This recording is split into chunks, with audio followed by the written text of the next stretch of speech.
Oh boy, all right. Here's beat another one of them days. Oof. Apparently, we're dropping frames big time. I wonder why that is. Network. Oh, no, it's stabilizing. It was just bad for a moment. Anyway, where is my video game? We came here to play video games. Not Mario. But Ace Attorney. Hope you all are doing well out there.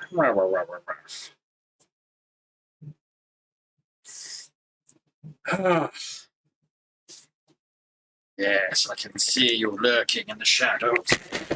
I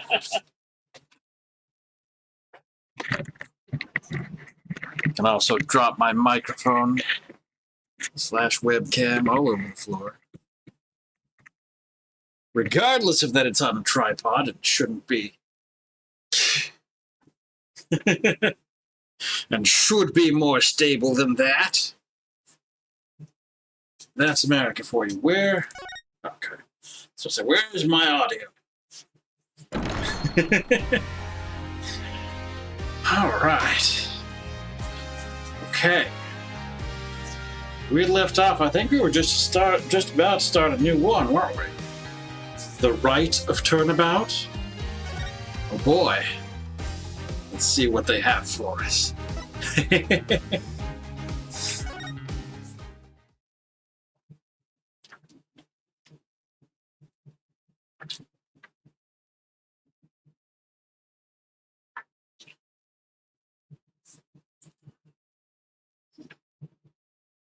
Episode 3, The Rite of Turnabout. Wakey, wakey, 201. Got some more questions. Oh no. Oh no. Sound the alarm! Prisoner 201's escaped! Well, you know, with Dad's back on the streets, things will be on the up and up for us. Keep your voice down. You want that rebel hunter to find us or something? Come on. We're small fries compared to... Huh? Oof.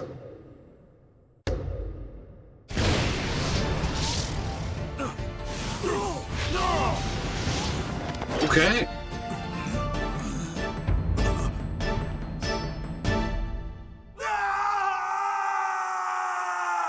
Oh no. Well. May 9, 3:30 p.m. Temple. Another fine day in the kingdom of Rite. It's so peaceful here. I can't believe it's been 2 weeks already, but this place is really starting to grow on me. Still...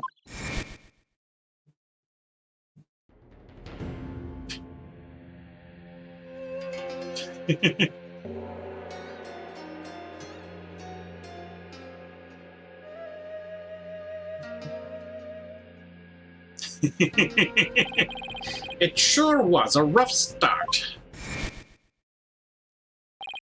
Now, to do what I came here to do. To see Maya. Her long ascetic training is finally coming to an end. But before it does, she said something about one last rite she has to perform today. Mr. Rite.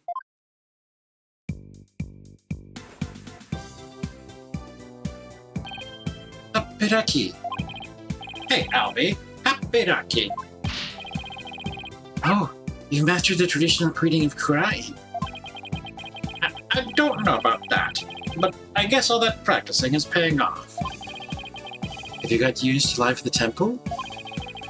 I'm grateful they're letting me stay here, but the mornings start a little too early for me. Yes, well, morning prayers do begin at dawn. After all, you can never pray too much. Daily devotion is very important here in Kurai. Hats off to you guys. I don't know how you do it. And today's a special day, full of even more prayer than usual. There's nothing better in this world than being able to pray to your heart's content. I can think of a few things I'd rather do. So, what makes today so special anyway? You mean you don't know? And today's the purification rite. It's only performed once a year. That's what Maya must have been talking about on the phone yesterday. I wonder what her role in it is. So what exactly is Maya going to be doing for this purification rite? What? Didn't she tell you? She's playing the role of Lady Kira. It's only the most important part of the entire rite. It's unprecedented to have a foreigner play such a key role. Wow, that's really something. It really is. Helping out such an amazing person. It's been the greatest honor of this humble tour guide's life. So, who is this Lady Kira you mentioned? Allow me to explain. Once upon a time, hundreds upon hundreds of years ago, there lived a female warrior who fought valiantly to establish the kingdom of Christ. Let me stop you right there. Is something wrong? No, it's just... I get the feeling I'm in for a really long story. Yeah, I'd say it normally takes around 2 hours to tell. Phew, dodged a bullet there. Oh, right. You're supposed to finally see Ms. Maya today.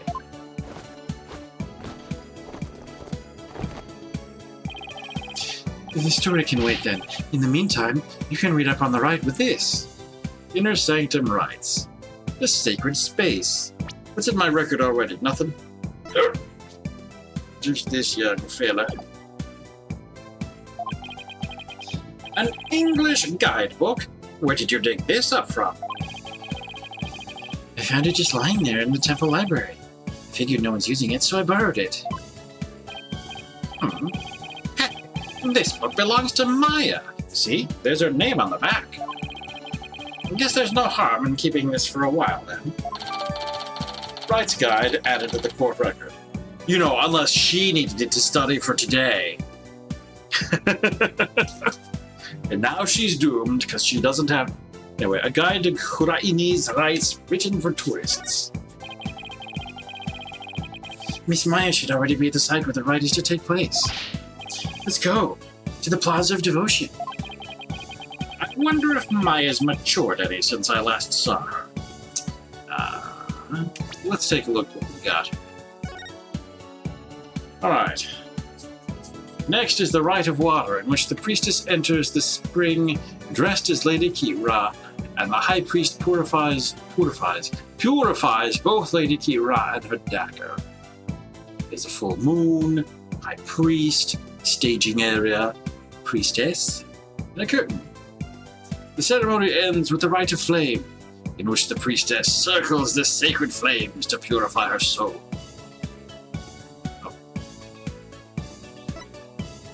There you go. Rite's Guide. The Purification Rite is a 3-part ceremony held when the moon is directly over the summit of Mount Poniponi. It begins with the Transformation Rite. The High Priest reads scripture while a priestess dons the robes of Lady Kira, which have been purified with incense. Next is the Rite of Water, in which the priestess enters the spring dressed as Lady Kira, basically the thing we already read. The two then devote themselves to prayer until the rite comes to a close 2 days later at noontime. So basically the whole thing's a fancy way for Lady Kira to take a bath once a year. Must be nice to be her,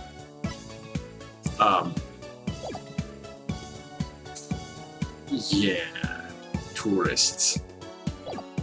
I wonder if Maya's matured any since I last saw her. It's on a mountaintop, so it might get a little cold though. I think I can handle it. Famous last words.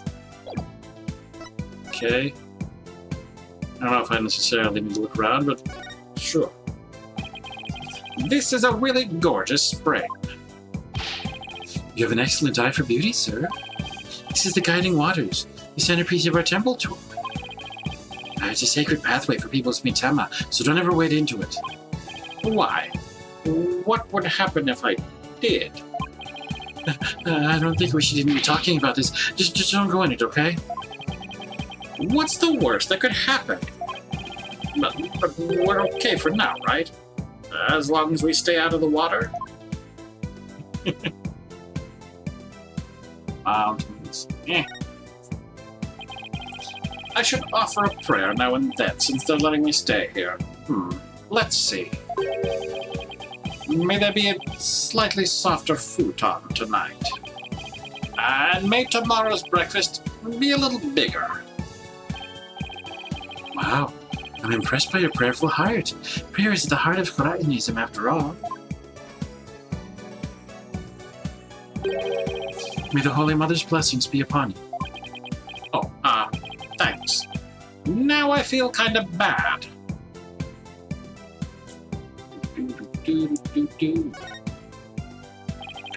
What are those buildings over there? Those are training halls. Monks continuously undergo rigorous training there, day in and day out. You could try it out for a day if you'd like. They do really interesting stuff, like meditating while standing on their heads. That's really okay, Albie. Thanks.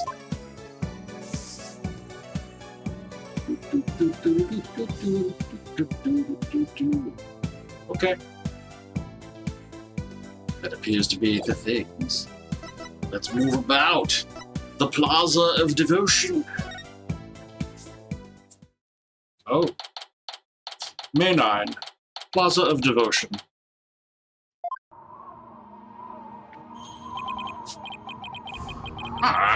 It's so cold. It's like the air itself is made of ice. They did warn you. You can't get off by saying they didn't warn you, because they did warn you. But look at all these people. Well, this is the day we come to offer prayers to Lady Kira, the protector of our land. It's amazing to see how devoted everyone is. Devoted. Right. But couldn't they just easily do all this praying someplace warmer? This, too, is part of our religious training.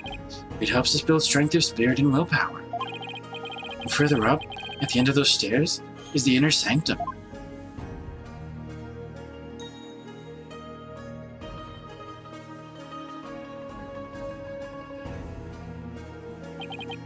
I see.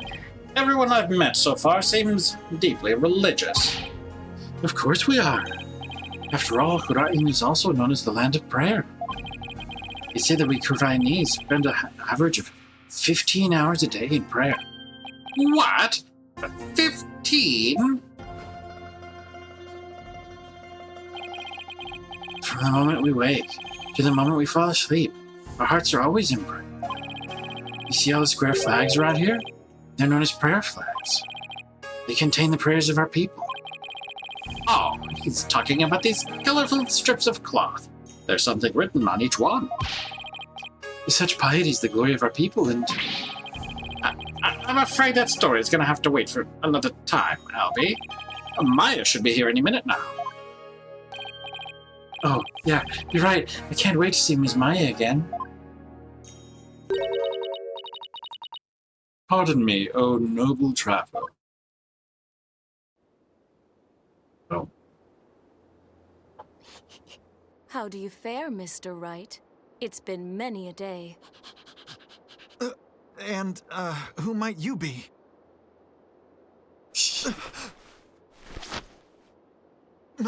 Maya?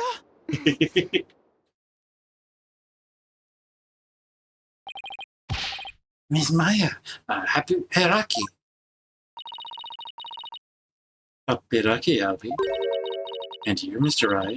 May the Holy Mother guide you on your journey. Oh, thanks.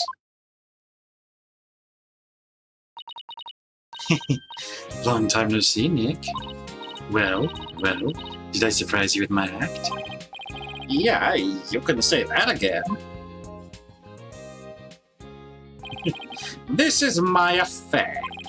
She's a spirit medium from Kurain village back at home. She was also my assistant for quite some time. That was many years ago. Her ability to channel spirits saved me more times than I can count. We sure miss those days. It was a ton of fun being the real boss of Rite & Co. offices. Now she's here, training to be the leader of Kurain village and the master of her craft. Apparently, to become the master of the Kurain channeling technique, you have to train here in Kurain, since this is where the technique originated. Didn't I sound just like a pious nun when you saw me just now? Too bad that's all about all I learned from all the training I did. You haven't changed a bit, Maya. And what's that supposed to mean? She may look a little more mature on the outside, but inside she's the same old Maya. I'm actually kind of glad for that. Maya. I heard what happened, Nick. You ended up in court almost as soon as you got off the plane, huh? Yeah, well, it's kind of a long story. I was the accused. But you should have seen Mr. Rite in action. He was amazing.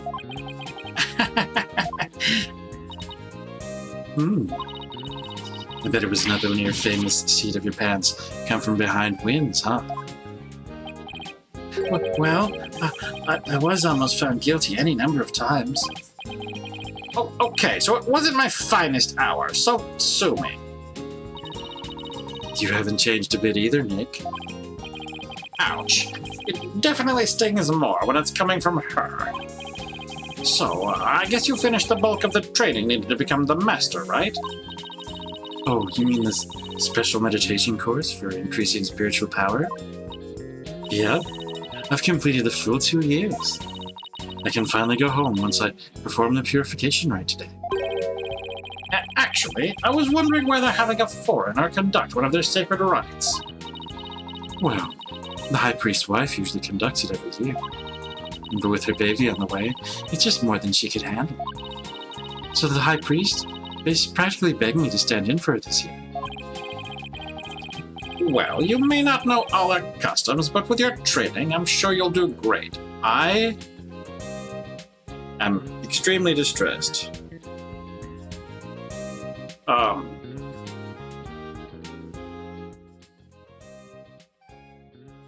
His fingers are very, sorry. The world of AI has got me to be like, these, they're so, I don't know. Well, you may not know all of their customs, but with your training, I'm sure you'll do great. You bet. Just you watch, Nick. I'm gonna be the best Lady Kira guardian deity ever. Deity? Back. I'd better throw in a few prayers for things to not end in a flaming disaster then. Guardian deity. See, you do know how to spell it. So, about that guardian deity you'll be portraying today. What exactly are we talking about here? Well, first of all, Lady Kira isn't a deity in the way we think of them back home. She's a real person who fought to establish the kingdom of Kurai a long, long time ago. Wow, so she actually existed. Now, the kingdom's people worship her as a guardian deity. They believe she appears to protect the kingdom whenever it's in danger. Cloaked in a sacred robe, she's the champion of justice who defeats the kingdom's enemies. That sounds like something you'd be into. I know, right? Who wouldn't want to be a kick-butt warrior who takes on evil with a wicked dagger? Right. Well, whatever floats your boat. Borgor! Howdy, Bacon Mott. Welcome in. Still, Lady Kira must really be a popular deity if all these people are here for her. Yeah, but there's more to it than just her popularity this year. There's more. The Rite's popularity. So, why is this Rite attracting such a large crowd this year? It's not like it's a Phoenix Rite. Because there's been actual sightings, you know, of the real deal. Allow me to explain. A mysterious figure clad in Lady Kira's robes appeared, just like in the legends. and she began capturing members of the Defiant Dragons right and left.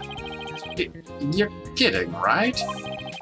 They say it's only a matter of time till she gets her leader, the Revolutionary Dirk, too. So, Lady Kira's a rebel hunter now, huh?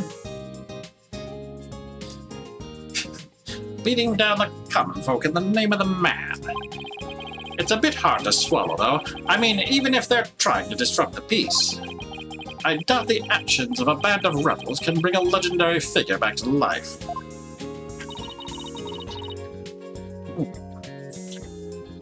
I didn't believe it at first either. There's a real picture of her on the front page of today's newspaper.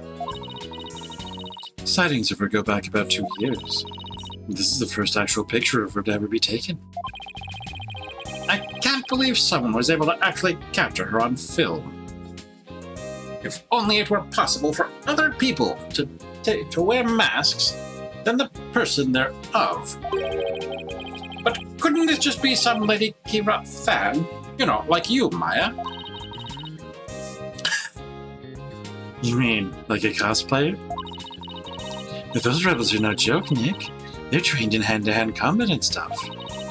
You think some regular cosplayer can take on people like that, dressed in a costume, alone? That's why she has to be the real deal. It gives me chills just thinking about her. I bet Lady Kira's spirit possessed a sacred robe or something. A spirit possessing a piece of clothing? Maybe you should cut back on all those action superhero shows, Maya. Hey, what's that supposed to mean? You're just jealous that I'm still young at heart. I've got a real office to run now, so I've got to keep it real, right? I don't know who you're talking about, but that's definitely not me. You've really lost your edge since I last saw you. Those spikes of yours have grown really dull. There's even one that's drooping. Can we leave my hair out of this? Anyway, I swear that the Lady Kira's people have been spotting is the real deal. Besides, it's just so much more fun to believe it's true, you know? I can't believe you really buy all that. Although, I wonder who's under that robe. May 9th newspaper added to the court record. A newspaper from the morning of the purification rite. It reports on Lady Kira's activities, among other things. Mr. Rite, she's the talk of the town. She even gave me this great new food idea. It's gonna be like a soul bun, but based on Lady Kira. I'm calling it the Kira bun. Talk about a Kira business strategy. No. Come on, Maya.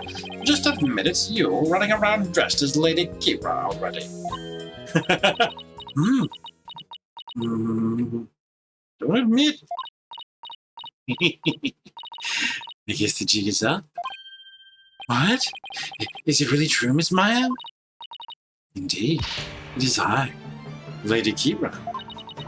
After hundreds of years, I've returned in this lovely young lady's body. What? Only a minion of the Defiant Dragons can see through my disguise. Now, feel my wrath, foul lawyer. Yeah. Ow! Mr. Rite!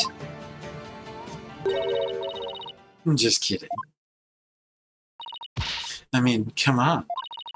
I may be dressing up as Lady Kira for the rite today, but there's no way I could ever beat up one of those rebel types. I don't know. That was a pretty solid left hook she just threw. Oh, you were just trying to be funny. You really had me going there for a second. No one can be that naive, right?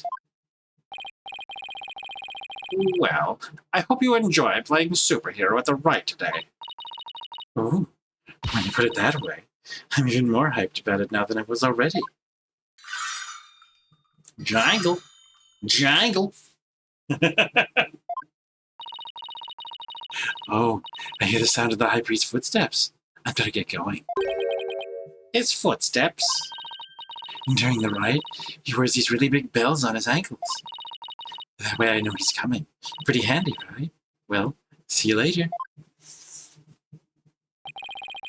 I doubt they're actually meant to be a stop slacking warning system for you, Maya. Miss Maya is always so bright and cheerful. Yeah, I'm glad to see she hasn't changed. As in, at all. I wonder if this means her training's been all for naught. I hope not.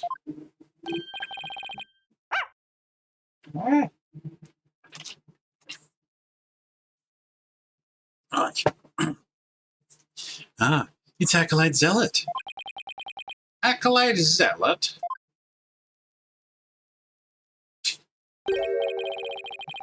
Look, he's the one praying in the red and saffron robe. He's a disciple of the High Priest Abbot Inme. Abbot Inme? And lives and trains at his house. See how he prays in the cold without moving a muscle? Yeah, I could never do that. Ah, it's Abbot Inme. The purification rite is about to begin.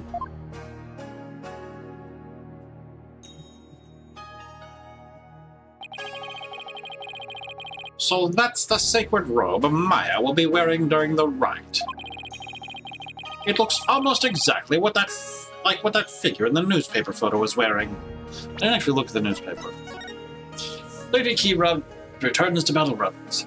The Lady Kira-like figure that appeared 2 years ago remains a mystery. Some town elders see her as Lady Kira in the flesh. Such rumors are fueling the enthusiasm for today's purification rite. The thick white ice that froze the ground from the inner sanctum to the Plaza of Devotion until yesterday has melted. The rite can now go on as planned. We give thanks for the blessings of the Holy Mother and Lady Kira. Apiraki. Escape prisoner alert. Police are asking the kingdom's subjects to be on the lookout for a male insurgent who escaped from Royal Penitentiary number 4 yesterday. Well, that's a newspaper, all right. Ang? Oh no. It looks almost exactly like what that figure in the newspaper photo was wearing. Whoever it is must have worked really hard to copy it. Or borrow it. Please, sir, it's not a good idea to stare like that. You could be struck blind. Just give me a few more seconds. I mean, this isn't something you see every day. Oh, those bells on the High Priest's ankles. They're a lot bigger than I thought they'd be.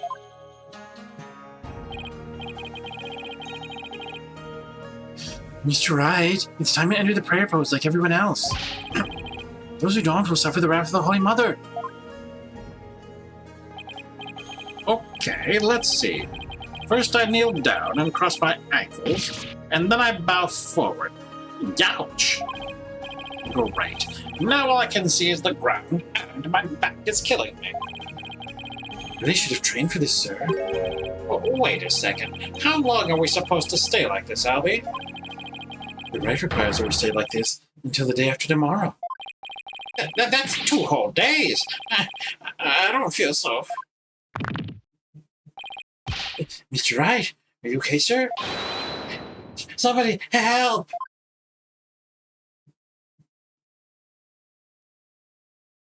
Oh no. Now he's dead. Mr. Rite, Mr. Rite, please, you have to get up.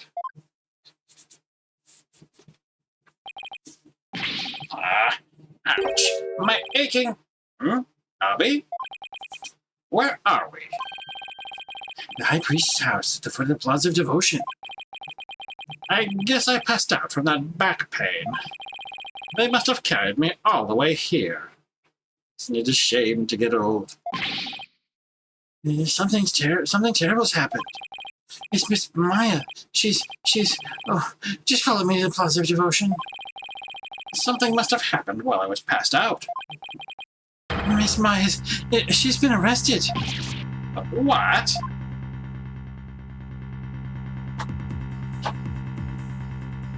Arrested. May 10, 8 a.m. Plaza of Devotion.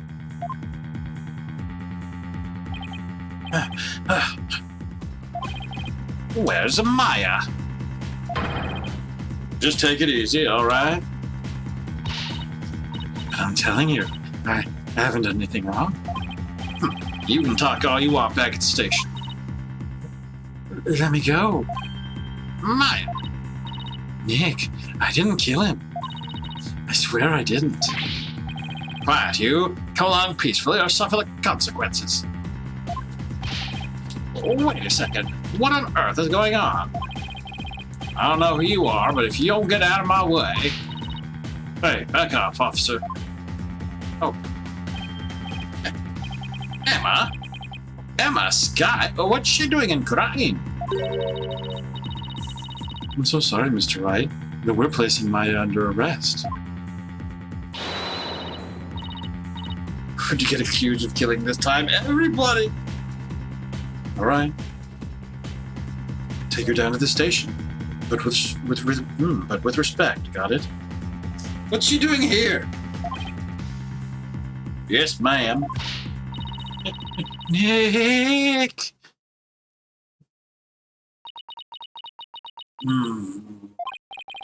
So, what are you doing in Crane, Emma? It's a long story. Anyway, what are you doing in Crane, Mr. Wright? Oh, guy, hey, howdy, welcome out. Same here. It's a long story, but we can get caught up later. Right now, I need to know what happened. Maya's, well, under arrest for the murder of the High Priest. Wasn't he just there? Oh, no. Wait, the High Priest was murdered? What happened? What happened, Emma? Please, tell me everything you can. Basically, there was a murder during the rite as it was being performed last night. Wait, I was out all night, all day? What the heck? The victim is Tarast Inmi, the High Priest who was presiding over the rite. Wait, hold on. Last night? You mean to tell me an entire day's passed since the purification rite? That's right, sir. You passed out for a whole day from your back pain. It's definitely a shame to grow old. I never knew my back's like a ticking time bomb. I better take better care of it. The murder took place at the inner sanctum where the rite was being held. The inner sanctum.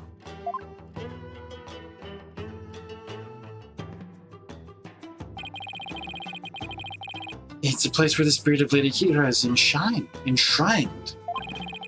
It's through that gate over there and up at the top of the mountain stairs just beyond.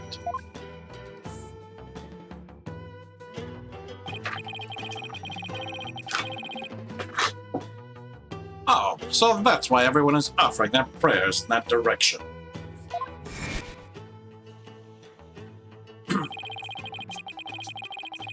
But Inmi and Miss Maya went up to the inner sanctum to begin the rite. Just after they finished the prayer, you fainted in the middle of. So, who do you think killed the High Priest? Unfortunately, Maya is our sole suspect right now. During the rite, the inner sanctum was off limits to the general public. So then, only the High Priest and Maya could have been there when the murder occurred? Right. Plus, the inner sanctum is on the side of a very steep mountain. The only way up there is a stairway that starts here at the Plaza of Devotion. So, that's why she's been arrested. Also, the crime scene was only discovered after Maya came down alone. She's the one who told the worshippers in the plaza that the High Priest was dead.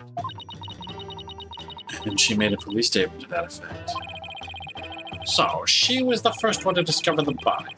Well, that definitely doesn't help.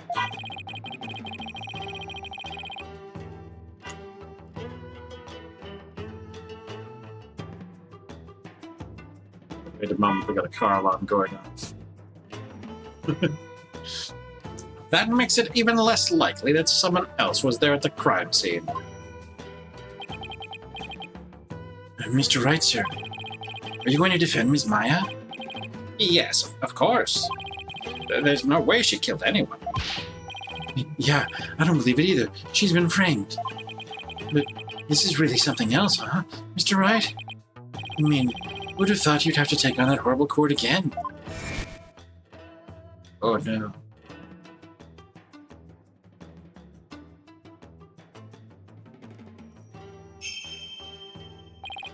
Oh, more of the same bills. Tell me about it. I never thought I'd have to go through another trial. Hank. Anyway, I was gonna say a thing. Oh yeah. Well, the divination seance determines all, and defense lawyers are unwelcome. Emma. So, what brings you here, Emma? Back in the US, I was working a case with an international prosecutor from Rite. He told me this is where I could see the latest techniques in international forensic science. I can't believe I fell for it. I mean, just look at this place. It's like we've gone back in time. Yeah, I can't say I've been impressed with the police work I've seen so far. Still, he said he takes on cases from around the world. So maybe next time he'll have one in a major city somewhere. Well, sounds like this prosecutor has taken a liking to you, Emma. After all, it's not every day a prosecutor takes a detective with them overseas. It's sad Marty again, isn't it? I wonder. He's calm and kind, and almost always has a smile on his face.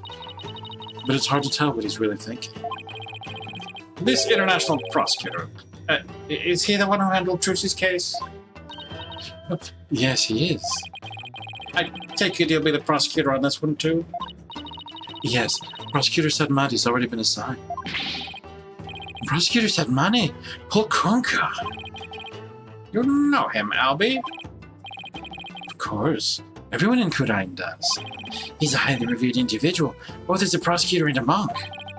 If you go up against Prosecutor Sadmati, you'll incur the Holy Mother's wrath. But it's my job to, as a lawyer. Oh, right. Sorry. Just great. A prosecutor who's also a revered monk in a deeply religious country. Its trial's shaping up to be even more uniquely Koreanese than the last one. I'm not sure I should be saying this, but he's a formidable opponent. Yeah, I heard Apollo had a really tough time, so I'd better give it everything I've got. All right, he had nothing to do with that case. He is unfamiliar. Anyway, I'm glad you're here, Emma. They treat lawyers like criminals here. Come to think of it, Prosecutor Sadmati mentioned something to that effect. I'm not sure how much I can help, but I'll do what I can. Oh, really? Are you sure you aren't going to get in trouble for helping the enemy? He did come down on me pretty hard when I tried to help Trucy in that last trial. But let's just say I'll help where I can. Thanks, but don't go getting yourself in trouble on my account, okay? Prosecutor Sadmati sounds pretty strict. So, first things first, let's start with this. Hot off the press, it's the High Priest's autopsy report. Terrorist autopsy report added to the court record. Cause of death was blood loss from an abdominal wound delivered by a bladed weapon. The victim bled to death from a deep stab wound to the abdomen. The murder weapon is believed to be Lady Kira's warbard dagger. Tarustinmi's autopsy report. Time of death? May 10, 2 a.m. to 3 a.m. Cause of death. Blood loss from a deep abdominal wound caused by a bladed weapon. The wound appears to have been inflicted by the warbard dagger used in the rite. Okay.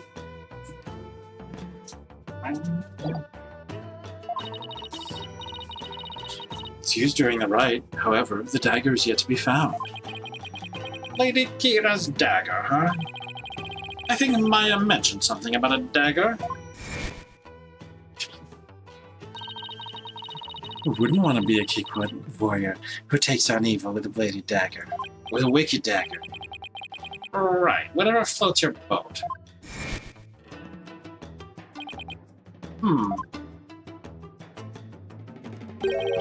And isn't that rebel hunter posing as Lady Kira? also armed with a dagger. Of course, hers must be a replica. Right? Would it be okay for me to go take a look at the crime scene, Emma? The police have already wrapped up their investigation. The location itself is off limits to the general public, so I'm not sure.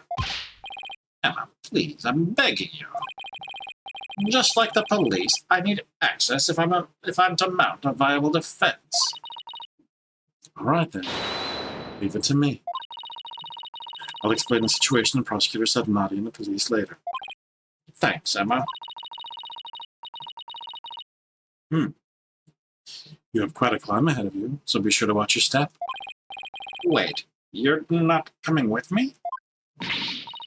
Oh, no. I'm not climbing up there again. No way. Is it really that bad? I wonder if my back can handle it. You get to go to the inner sanctum? Oh, you're so lucky, Mr. Wright. Why don't you join me, Albie? That's crazy talk, sir. If a commoner like myself were to set foot in there, I'd surely be cursed for all eternity. Aren't you a monk in training? Because the inner sanctum is off limits for you, huh? Oh well. I guess I'll just have to face this all by my lonesome. By the way, what about all the people still praying here?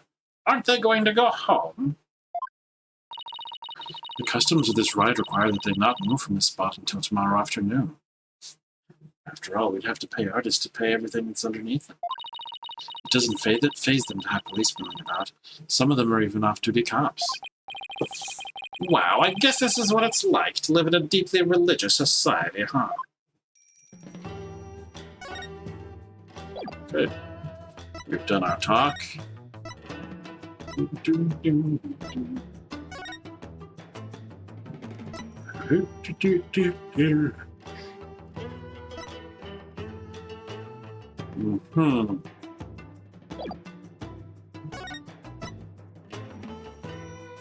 Devote themselves to prayer until the rite comes to a close.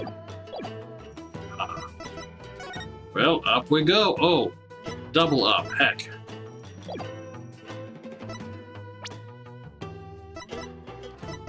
But my current goal is to investigate the crime scene, so we'll investigate the crime scene.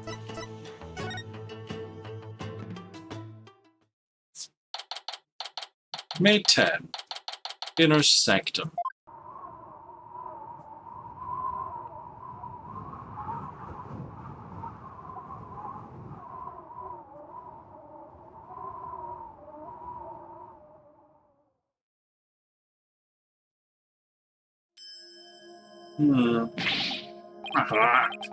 It's really high up and really, really cold.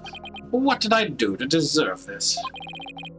At least I made it. I'd better get started while I can still feel my fingers.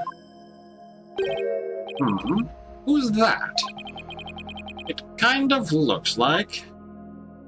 Yeah, it probably is.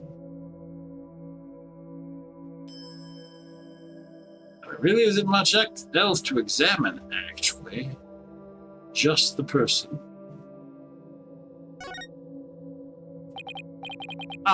Excuse me? Huh? It's you? Do you even know where you are? Barbed head? Of course I do. May I ask why you're here? What kind of question is that? May I ask why you're here, Your Benevolence?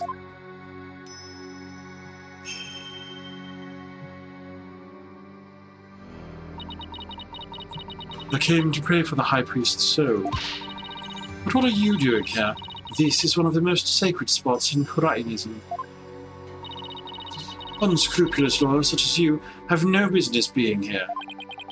But I'm not unscrupulous. Quiet! You dared to find fault with my insights at every turn the other day. She's still sore about that trial. Again, she's like 14. Investigating the incident. As you know, Your Benevolence, a murder has occurred, and I need to investigate. But we know the killer is one of your own. In my country, suspects are innocent until proven guilty. Plus, she is a serious student of spirit channeling who came here to study. So, can't you at least give her a chance to explain what happened? All practitioners from overseas are big, phony balonies. And her wish to train in the homeland of spirit channeling is but a bid for prestige. She came in chasing cloud.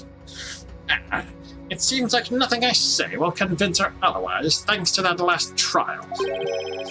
Tweedledum and Tweedledee really did a number on her impression of foreigners.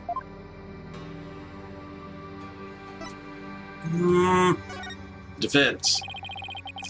As the defense attorney on this case, I really need to investigate this crime scene, and I need to do it now. I've even been authorized by the police, so... What's this? You intend to make a mockery of our sacred hall of justice once more? No, I simply want to defend my client. Which means you've come to forge evidence, then? I knew all lawyers were criminals. I must now redouble my vigilance. Ouch, that's unfair. Who taught you to demonize a whole group of people anyway? My mother and father. Do you have an issue with their parental guidance?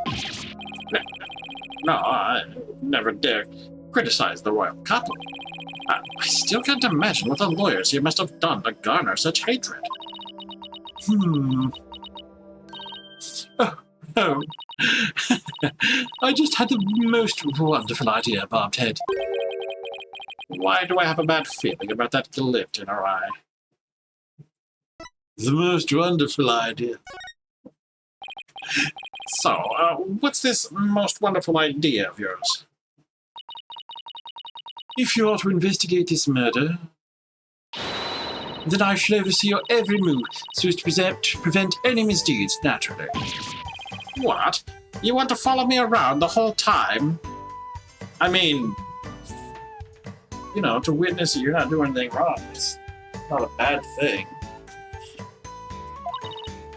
Of course. Not that I want to, mind you. And I will not tolerate any objections. Understood? She can't do this to me. What was that, Barbed Head? No, it's nothing. Very well, then. Let us get this investigation over with. We mustn't stay here in the inner sanctum a moment longer than necessary. Please don't rush me. It is not without reason that I insist on a speedy investigation, Barbed Head. I am a direct descendant of the Holy Mother, you see, who guides the people of Rite.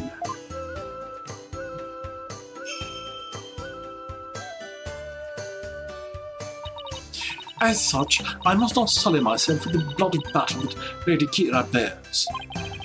The blood of battle? If it's that big of a problem, why don't you head on down now? I won't do anything, I promise. No, lawyers are never to be trusted. Now, make haste so that we may leave here soon. Oh, and one more thing. What now? Your victory the other day was but a stroke of fortune.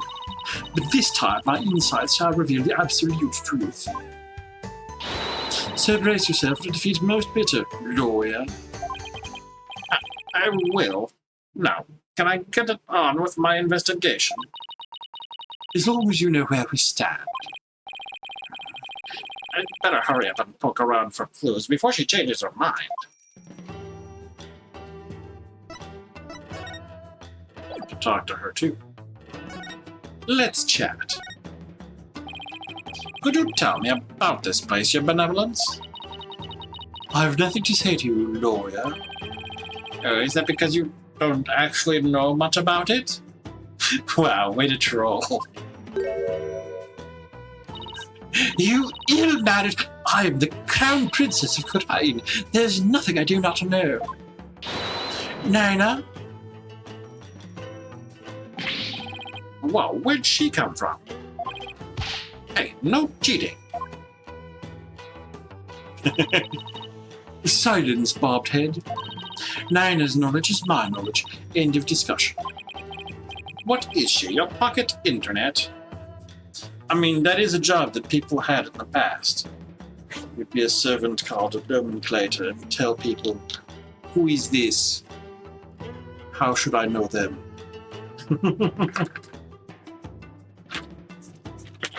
What is going on? What is she, your pocket internet? This spring is where Lady Kira came to cleanse her body of the blood of battle. And today's purification rite is a ceremony that traces its origins back to those days. Cleansing Lady Kira's robe in this sacred water lends one courage for the next battle. I see. Thank you for that excellent explanation. Commoners are normally barred from here, except for the day of the rite. Who normally controls the access to this place? The High Priest and his family are responsible for that. The High Priest and his family, huh? Tell me about them. Could you tell me about the High Priest and his family? Abbot Immi lived with his wife and his disciple, Acolyte Pure Zealot.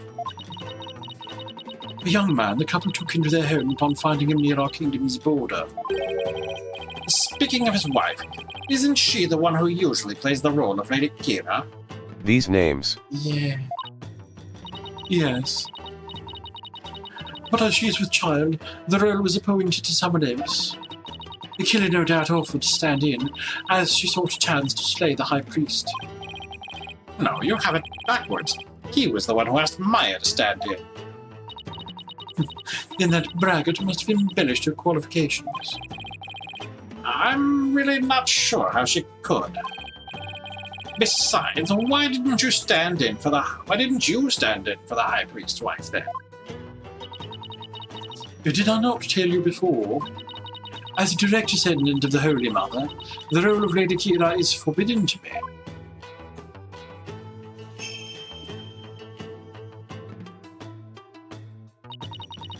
For those descended of Her Holiness must not defile their bodies with the blood of battle. Oh, yeah. You did say that, didn't you? I should probably talk with the High Priest's wife and Acolyte Zealot later, too. Alright, let's examine the blood seed. Oh no. Let's take a closer look, shall we?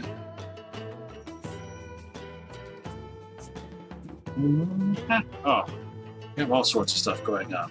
Okay, well, a blood-stained scrap of paper. Looks like some kind of note, or letter, perhaps? But it's written Rite, so I can't read a lick. Let me see that. Once the flame is lit, then...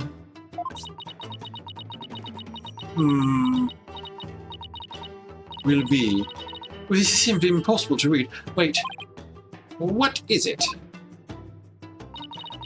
This stamp in the lower right, it's the mark of those insurgents, the Defiant Dragons. The rebel group? Oh, what's it doing here? Is there some kind of connection between the High Priest and the rebels? Have fun, Dogai. Thank you. Thank you for lurking. Is there some kind of a connection between the High Priest and the rebels? Bloodstained letter added to the court record. A letter we found at the inner sanctum.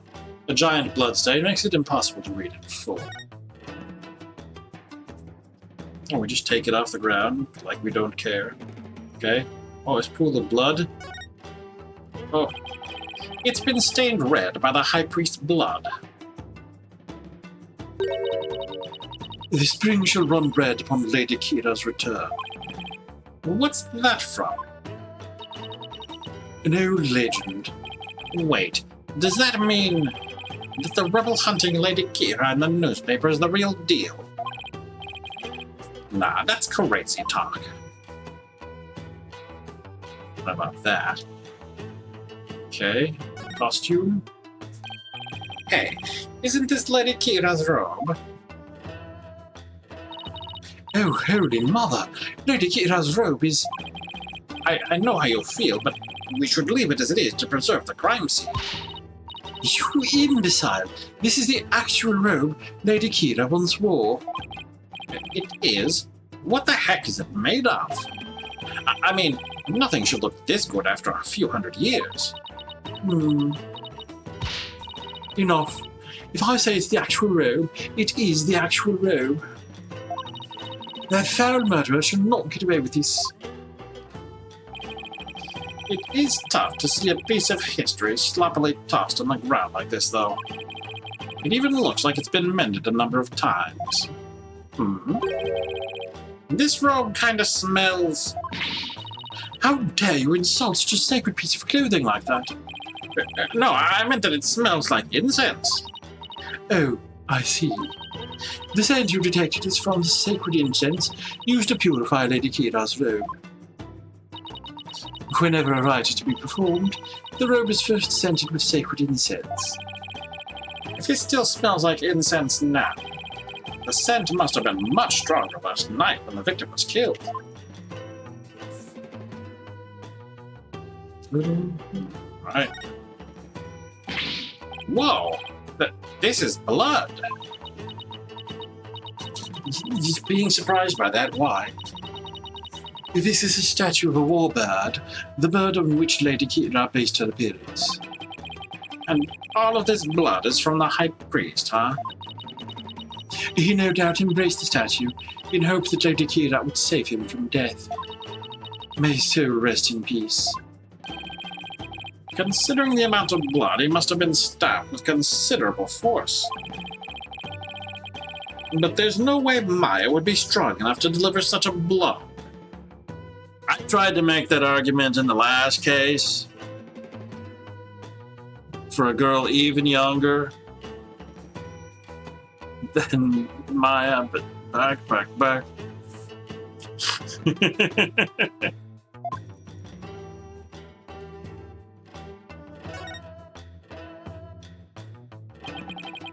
It's a lantern, and it's still lit. Of course it is. The sacred flames in the four lanterns here have burned for centuries. Anyone who extinguishes even one of them will be put to death immediately. So that's why they're outfitted with glass wind guards. Still, I'd better keep my distance, just in case. So, the moon and these lanterns were the only sources of light up here that night? The rite is performed by the light of full moon because moonlight is a purifying force. I see. No touching? I wasn't going to. Looks like that about does it for this area.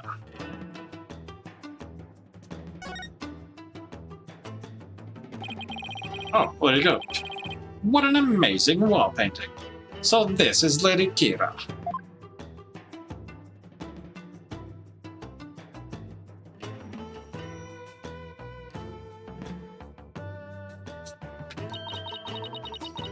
Do you see that red mark upon her brow? That is the character for death in the Chinese. It is a mark of resolve to fight to the end. There are many different marks we make on our bodies, each with a different meaning. Interesting.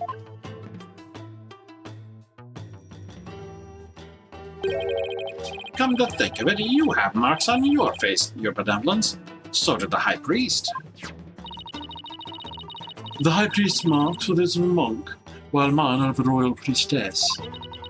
All members of the Koreanist clergy have such marks upon them. The shape and location of the marks vary in accordance to conditions like status and age. And all records about them are kept at Temple. So it's kind of like a national ID registry, huh? Taurus autopsy report updated to the court record. Wait, how? Is that a weapon in her hand? Yes, it is Lady Kira's dagger, the very same one used in the rite. It is made to resemble a warbird, the bird Lady Kira fashioned herself after. So that dagger is the weapon that took the High Priest's life. Probably.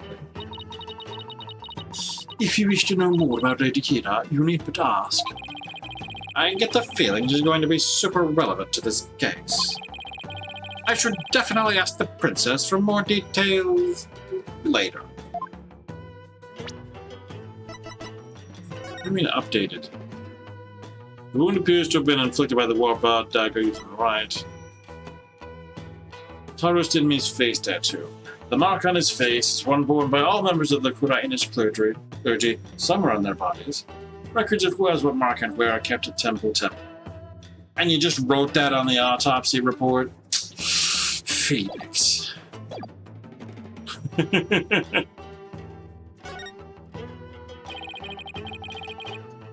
This mountain face is like a towering wall. There are characters carved into it, but I have no idea what they mean. There's a prison at the apex of this mountain. A prison? Way up there? On your holy mountain? Get it out of there! It is said that Lady Kira laid those she defeated to rest atop this mountain, so that their souls do not spawn evil spirits. I'm feeling queasy just thinking about being all the way up there.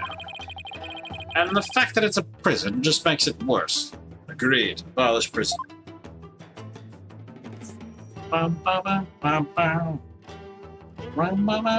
one's broken. Oh no! That lantern looks broken, but it's hard to make out the details from this angle. I'll take a closer look when I'm in a better spot. Oh, we have rotation.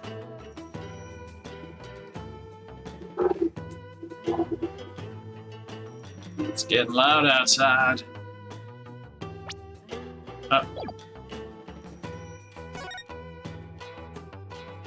Okay.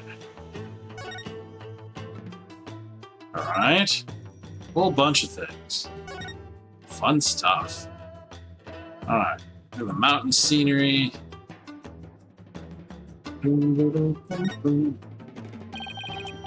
During the rite, the inner sanctum was fully enclosed by this ritual curtain, making this case something of a locked room mystery. Ritual curtain added to the court record. A curtain around the perimeter of the sanctum, isolating it from the outside world. The entrance was shut during the rite. The purification rite is akin to a bathing ritual for Lady Kira. Therefore, it must be closed off from the outside world. Oh, so the inner sanctum is like a private bathroom. Indeed. So see to it that you keep it clean. This flap in the center acts as the ritual curtain's door, but that's about it.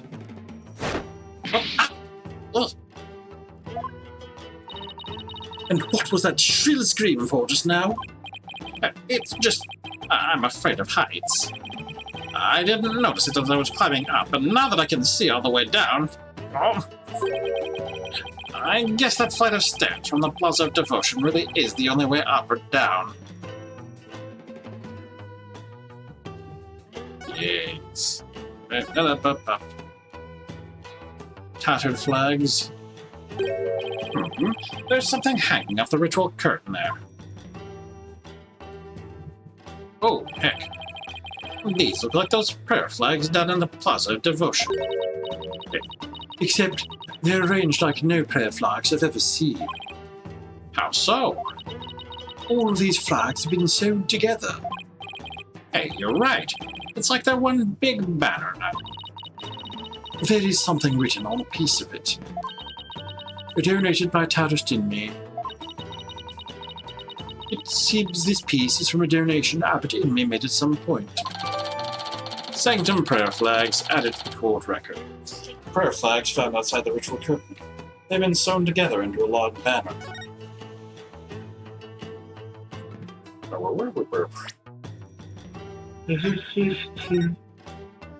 Okay.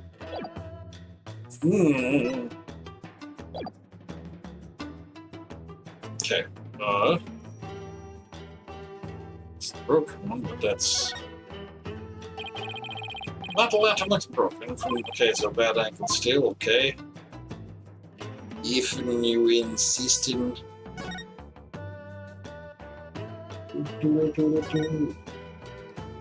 Rock. This rock must have fallen from higher up on the mountain. It's like the perfect perch for taking a peek over that curtain. Well, up I go. Wow, what an incredibly view. It almost boggles the mind. Yeah, your heights. My heights. Get down from there this instant. Right, sorry. I'll be right down. Looks like the inner sanctum is just slightly higher up than the top of that mountain. I guess that confirms that the stairs from the Plaza of Devotion are the only way up here. Besides, the entire prison that exists at the top of this place. Wait, this is also moved? What? I think I'd better go take a closer look. Okay, very shenanigans. Okay, so this whole close look is just for that guy, or possibly this.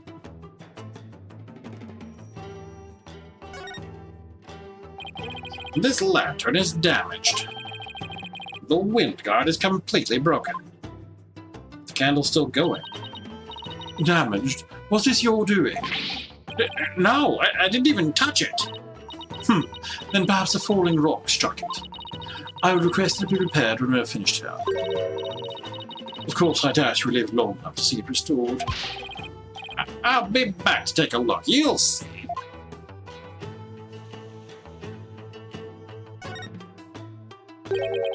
There's no snow here. Maybe it was removed because it would interfere with the rite? The day before the rite, the temperature in this area plunged below freezing. Even the Plaza of Devotion was covered in a layer of white frost. Must be the elevation. It wasn't all that cold back in town, as I recall. This snow has obviously been cleared away here, and the lantern is broken. I still have that camera I brought to take pictures of my trip. I should snap one of this area here, just in case. Inner sanctum photo. Shows an area of shoveled out snow, and a lantern with a broken wind guard. Nothing else particularly interesting here. We're not done yet. Interesting. Oh. It's a statue of a bird. Guess I'll take a closer look at it. Oh. Oh. Blood on the wall behind it. That's a thing. Apparently not a thing I'm allowed to notice. Look, the bird's missing its eye. I feel sorry for the poor fella. Are you the one who took it? Of course not. This statue's been here for ages. I suppose some damage is to be expected. I should ask my mother to have it repaired. No wonder there are no lawyers left. I'd leave too if I were always treated like this.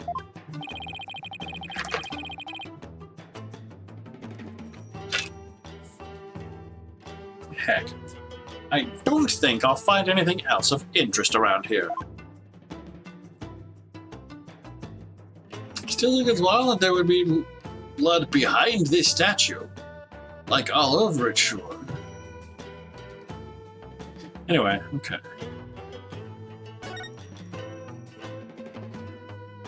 I believe that should cover all the things. There's no snow over here either, you know.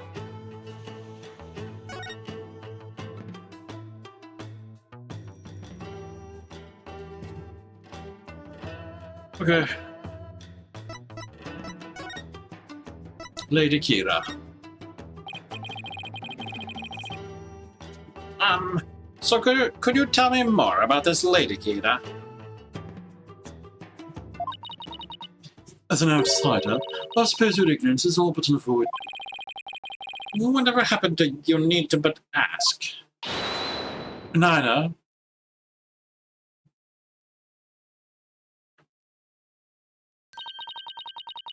Lady Kira was the Holy Mother's younger sister.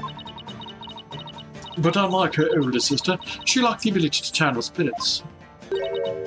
However, it is said that none could equal her skill with the dagger. A dagger? Well, this became relevant fast. The Holy Mother guides our souls, and Lady Kira keeps the peace with her dagger. Lady Kira was prepared to die for her people. She cloaked herself in a sacred battle robe, and concealed her face as her sister did. Okay, but who is she fighting against? Throughout our history, we've been set upon by rebels. Now is no different. For our enemy now is the Defiant Dragons, led by that insurgent Dirk. So, Lady Kira probably played a role akin to the police, huh? So, what's with the bird imagery?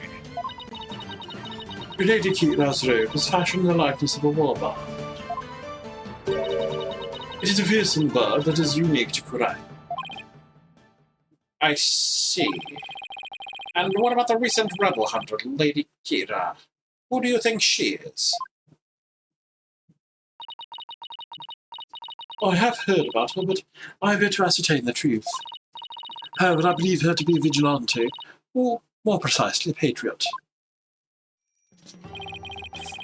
So, even Princess Raifa doesn't know the true identity of the rebel hunter, huh?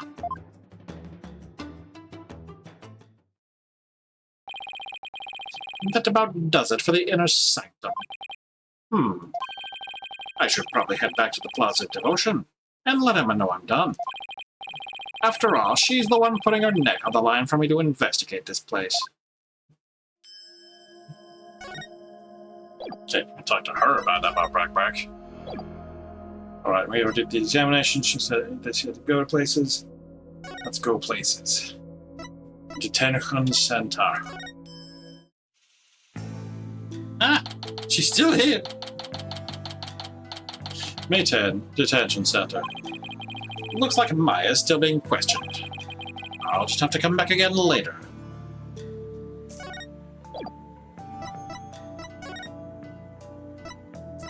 Plaza.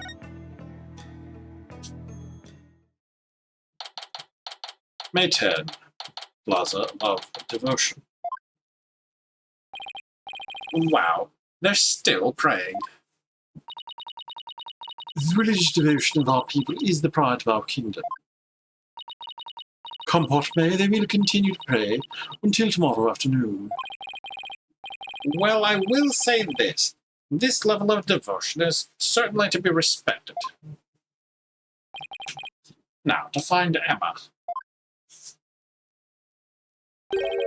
You there, wait. I want to ask you something.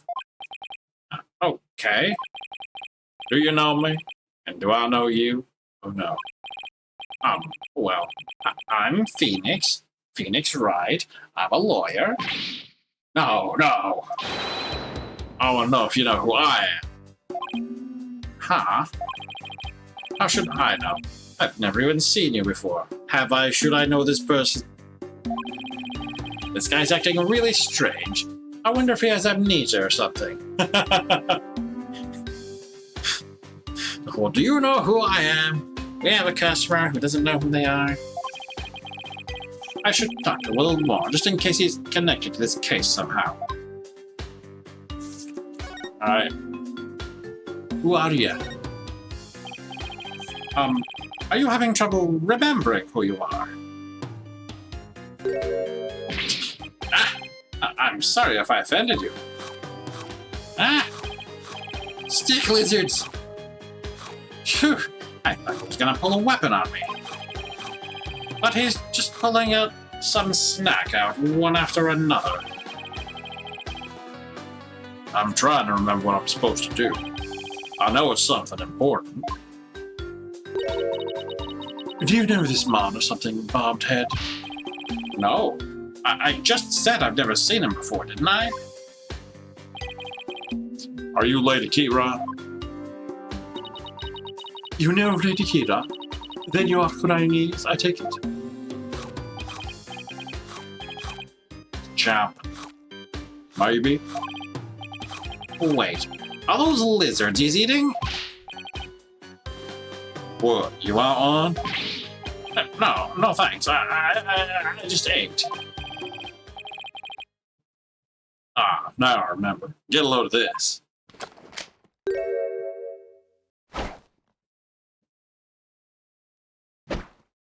Oink.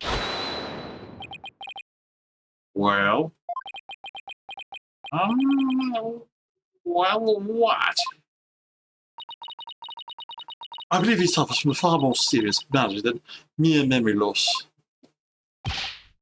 No good, huh? Guess I'll try somebody else.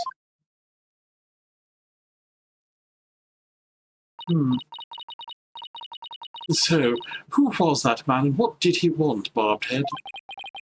I wish I knew. Hey, Mr. Wright.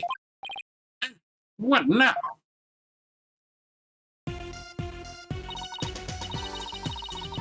What's wrong? I didn't surprise you that badly, did I? Oh, no, it's nothing. Actually, I've been looking for you. I wanted to tell you I investigated the crime scene. I hope it wasn't too much trouble getting my investigation of the inner sanctum approved. Oh, it was fine. Prosecutor Salmonda gave his okay straight away. He seems like a rather fair-minded prosecutor. He said that you would probably give up once you saw the crime scene for yourself. And that moving on before the trial began would be the smart thing to do. He must be feeling really confident about his case. Well, just so you know, I have no intention of giving up. I figured. And that's why I prepared a little gift for you. It says, the act where turdies get killed is still on the books. I thought it might help with your investigation. Here, it's all yours. Luminol. Man, I wanted to bring you a bunch of other forensic tools, but they were confiscated at the airport. Hold on. The only thing that wasn't confiscated was the large bottle of fluids. Luminol testing fluid. This actually might come in handy. We'll see. I made a copy of the crime scene photo for you. Thanks. All of this will definitely come in handy. So, this is what the High Priest's body looked like after the murder. I'll keep this, along with the picture I took at the crime scene. Inner sanctum photo updated in the court record. Shows the High Priest's body, a shoveled-out area of snow, and a lantern with a broken wind guard. Oh, yeah. They're done questioning Maya. Really? I should go pay her a visit then. Poor Maya. She must be feeling pretty lonely. I should let her know that I'll be defending her too. Oh, shoot. Look at the time. I have to get going. You sure seem busy. And that's because his ephemeral holiness is a real slave driver. That's not a metaphor in this country, is it? Or is it? His ephemeral holiness? Prosecutor said Martin. He's like the world's hardest riddle, wrapped in a flowy sash. I keep wondering if it's just a clash of cultures type of thing, you know? Like, he'll ask the most insane things of me, without batting a single long eyelash of his. This prosecutor Sadmati sounds like he's used to holding some serious clout. Why do I have to have such bad luck with prosecutors? First it was the glamorous fog. And now that I'm finally rid of that grating, blank-loving Europhile, I get this guy. Wow. Okay, hold a grudge. Be that way. Oh no, now I'm really gonna be late. You'll probably make me listen to one of those really long sutras again. I'll see you later. He makes her listen to sutras? Sounds like Emma's got it pretty rough too. She does not appreciate Prosecutor Sadmati's sutras? What ingratitude! It appears that she, too, is lacking in religious devotion. I don't think that's what the problem is here. Besides, Emma's not even a Koreanist. Okay.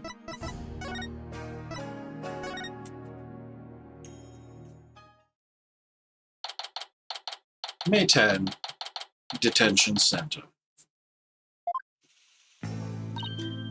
Nick, I knew you'd come.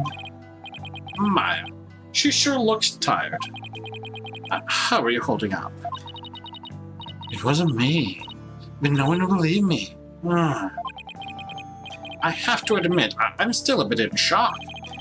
Who would have thought you would get caught up in something like this, and so far from home? But I'm going to defend you, so hang in there. We can do this if we work together.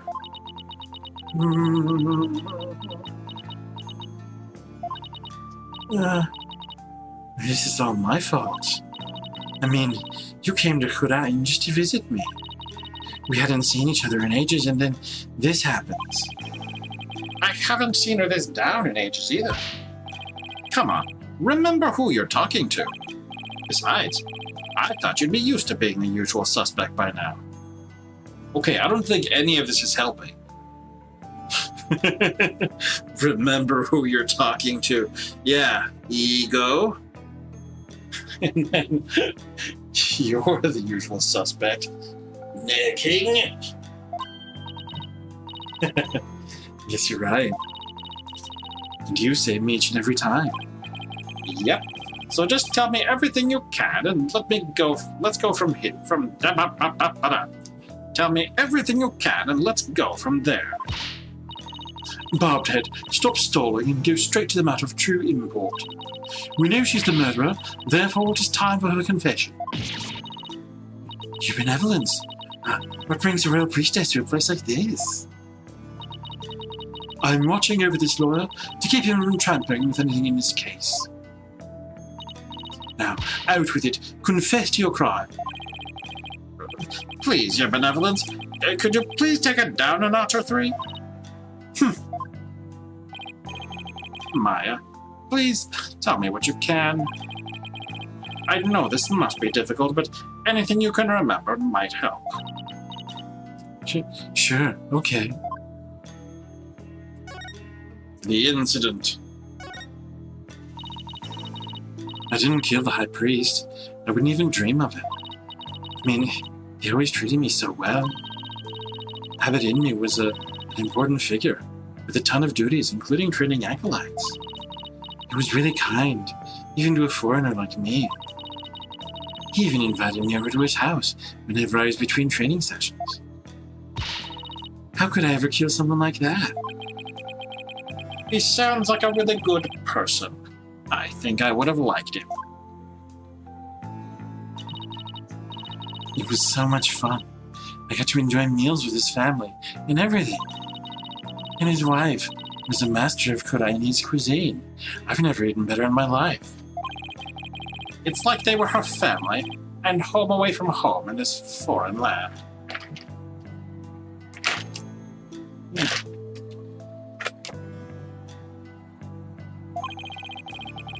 They must have been a source of comfort, what with being here for training all alone.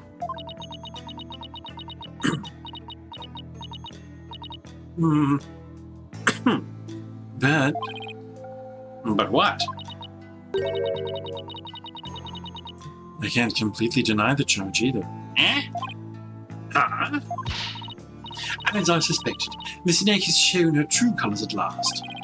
Your benevolence, please. I'm trying to figure out what really happened here. So, what do you mean you can't completely deny the charge? Well, during the purification rite, I suddenly got really sleepy. The next thing I knew, Abbot Inmi was, You suddenly got sleepy. Was that incense soporific in some way? So then, you didn't actually see the High Priest get murdered? No, I didn't. But if I was possessed by some crazed spirit while I was asleep, then... What an excuse! How dare you pin your crime on another person's soul?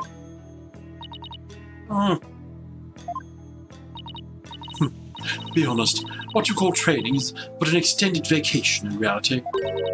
And that training here is simply for prestige. No, it's not like that at all. Training. I'm training to become the master of the Kurine channeling technique. A neophyte practitioner such as you become a channeling master? I think not. The spiritual power required is beyond the means of an outsider like you. Rifa seems to really hate fakers. But Maya does actually have the power to channel spirits. I should let Rifa know. You're benevolent. I wouldn't call Maya a neophyte because she can already Wait. Nick? What? Can I talk to you for a second? Why is she whispering all of a sudden? I'm gonna keep my spirit channeling abilities secret while I'm here, Nick. Oh, what? Why? I'll, explain later. Just keep it a secret for now, okay? If you say so. What's that all about? What is all that whispering about over there? Oh, it's nothing, really. I'll have to ask about this later when Princess Rifa's not around. Oh, I almost forgot. Nick? Yes? About Abbott Inley's murder. But there was something I noticed that I thought strange. Oh? What you noticed?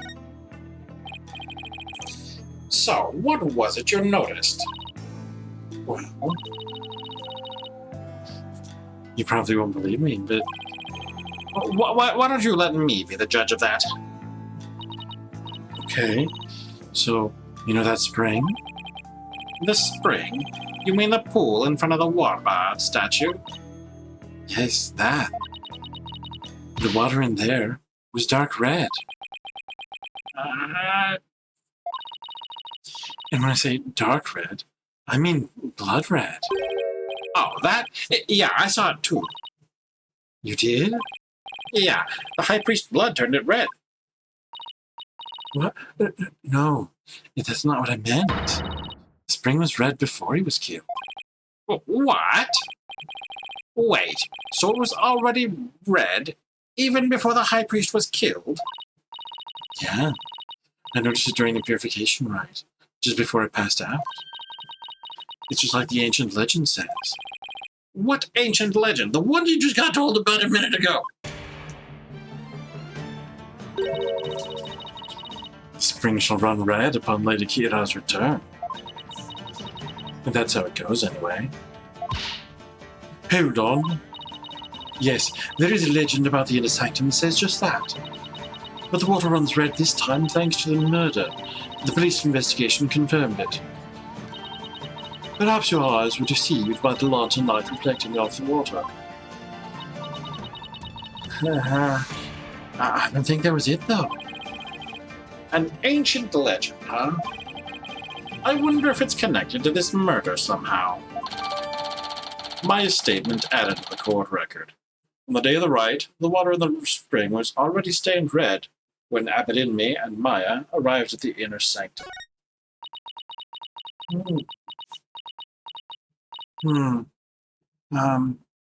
Nick?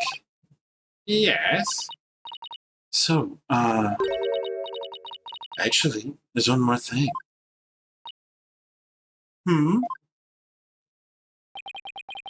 What's up with Maya? She keeps looking over at her benevolence like she's worried what Rafa will think. Why would she possibly be worried? We've seen nothing to make that interpretation of the facts plausible. One more thing. There's something I want to show you. There is? I found this at the inner sanctum after I came to. Is this a letter? It's in Kurainese. Ransom note type. See that stamp on the far left, at the end of the letter? Does it look familiar?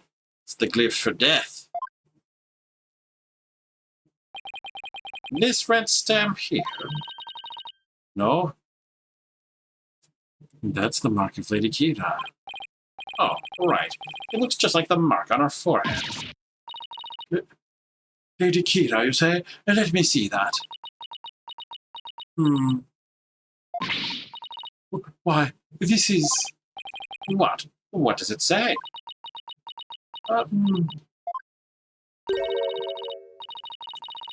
Do not perform the rite. I know what you're planning, Lady Kira. That sounds like a threat. Or a warning. Whoever's pretending to be Lady Kira was pressuring the High Priest to stop the rite. Yeah, that's what it looks like to me, too. Nick, do you think... Wait. First, there's that ancient legend. The spring shall run red upon Lady Kira's return. Now, there's also Lady Kira's warning.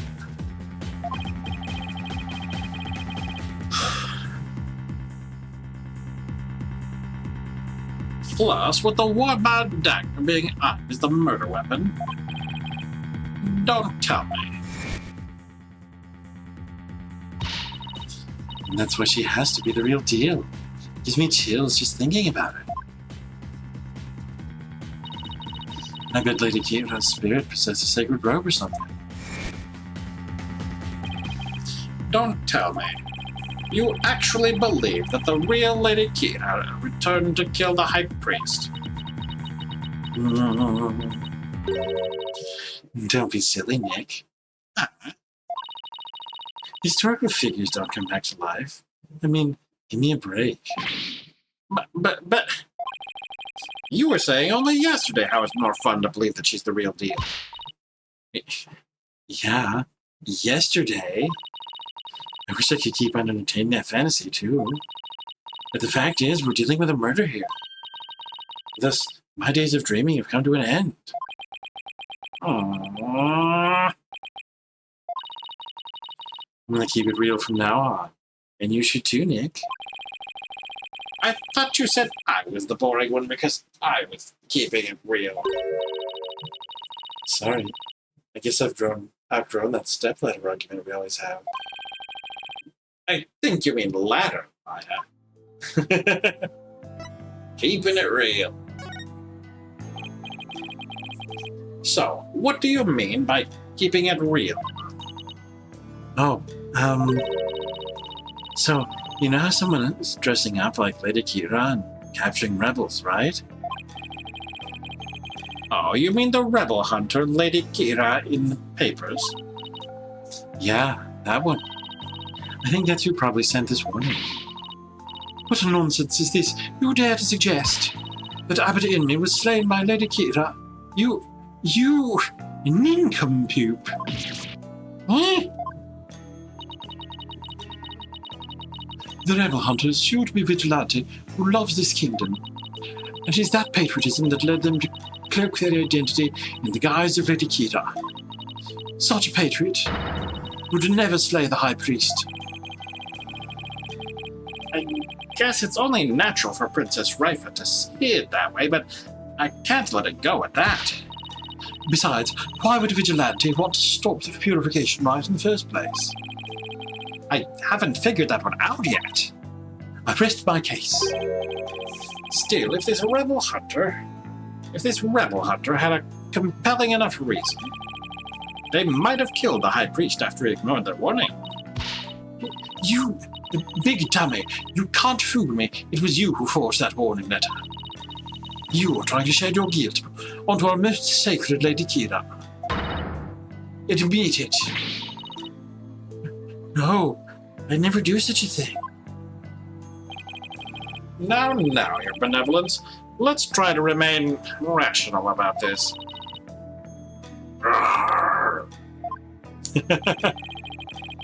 Maya, did you show that letter to the police? No. I was afraid they would anger everybody needlessly. So I was waiting to show it to you, Nick. And judging by Your Benevolence's reaction, I'd say Maya was right to be worried. Wait, what are...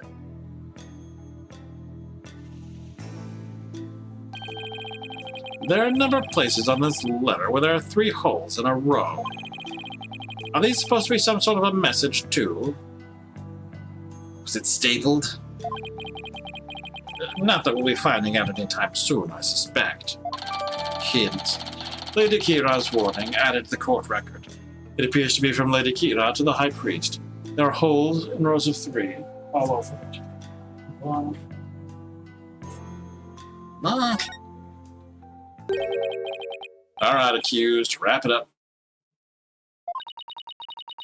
I guess they have more questions for me. Yeah. At least I have a better idea of what we're up against now. Nick? There's something I've been meaning to say. I don't need a lawyer this time. Oh, what are you talking about? It's just, you know they have that Defense Culpability Act here in Rite, right? Well, if I'm found guilty, you'll be charged with abetting a criminal. Maya, thanks for thinking of me, but don't worry, Maya. We'll pull through this together somehow. We always have, haven't we? Yeah, but we're not in Kansas anymore, you know? True, but I've been through 1 trial here already. So I know what I'm getting myself into. We're going to win this one, no matter what. Because I believe in your innocence. Yeah, I know. You've always won because of your faith in me.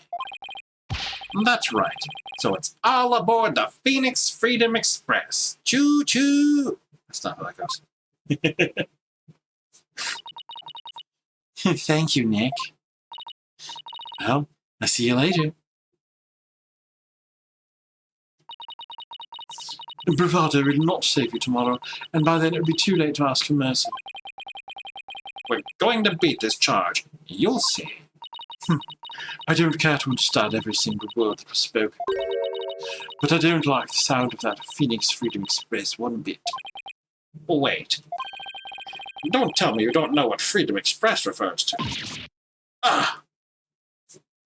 Of course I know. Do not presume to know what I do not know. Summon Nina. I'm no closer to understanding why someone would want the High Priest dead. But given the use of the Warbad Dagger and the existence of the warning letter, I'd say the rebel hunter disguised as Lady Kira is the real prime suspect. It might help if I knew a little more about this modern-day Lady Kira. I wonder if anyone has any info on them.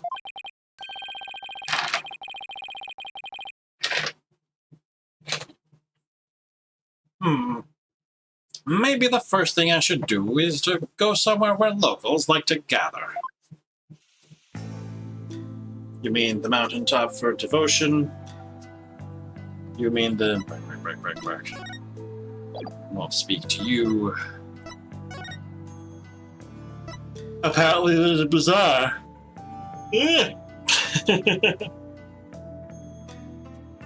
A bazaar?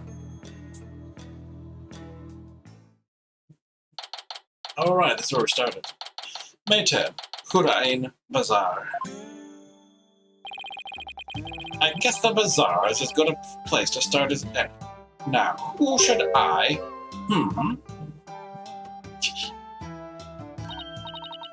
I see. So that is what a Freedom Express is. Consulting her pocket internet again, I see. Mr. Rite. That sounds like... Is Miss Maya okay? I believe her, Mr. Rite. I know she didn't do it. Do you now, boy? Volkunka! Your benevolence! You mustn't trust in lawyers, you... Are you not the accused from the last trial? What's wrong, Albie? Your benevolence speaks with the,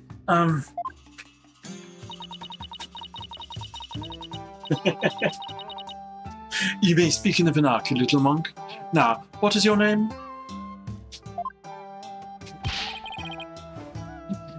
Yes, your benevolence. I'll be your guide, your benevolence. Know this, Albie. Your soul is only as clean or filthy as the company you keep. I wish you'd stop insinuating that all lawyers are trash. Please forgive me, your benevolence, but Mr. Rite is a very trustworthy man. And I trust him as a lawyer. What's this? I'm sorry. Forgive my insolence.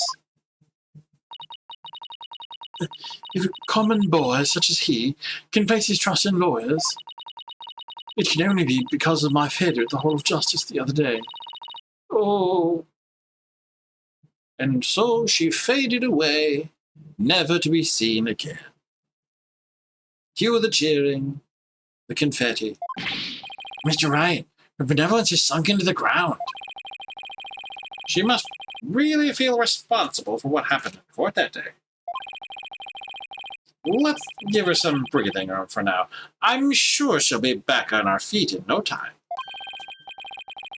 In the meantime, do you mind if I ask you some questions? Of course not. I'm always glad to help.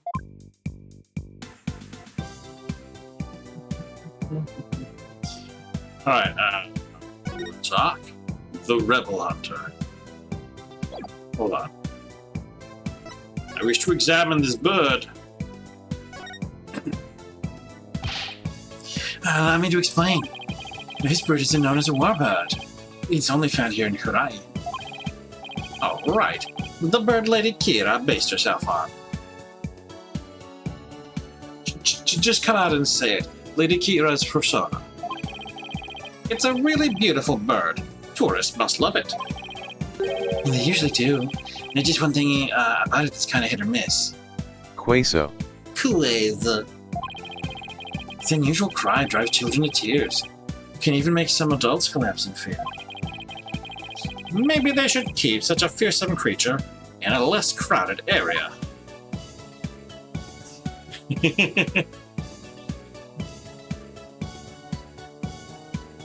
Interesting. I can't read the sign, but this looks like a souvenir shop. It's too bad I don't have time to do some shopping right now. But I'll have to stop by here before I go back home. I'm sure everyone's expecting something, especially Trucy. Yak. Or something. Hey, Albie, what's this cow-like animal? Zebu? It's a yak. They carry heavy loads and provide milk. They're indispensable partners in our daily lives. Interesting. Hey, they're kinda cute up close. Oh, and they are also prized for their meat. You know, the meat you enjoyed so much last night. Oh. Partner must mean something else here. Wait.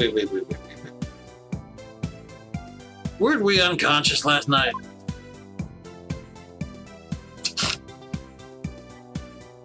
As time passed. The gate to Temple.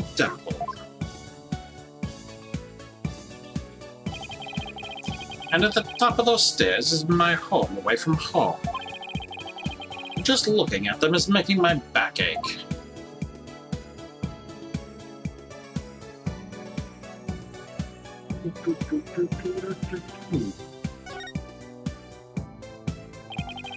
This is a really popular bun shop here in Rite. Oh, they even sell Magatapman. Let's see. 1 Magatapman, 15 Dahmas. Wait a second. Albie, weren't you selling them for 20 Dahmas a piece? The extra 5 Dahmas is the service fee. He's quite the shrewd businessman.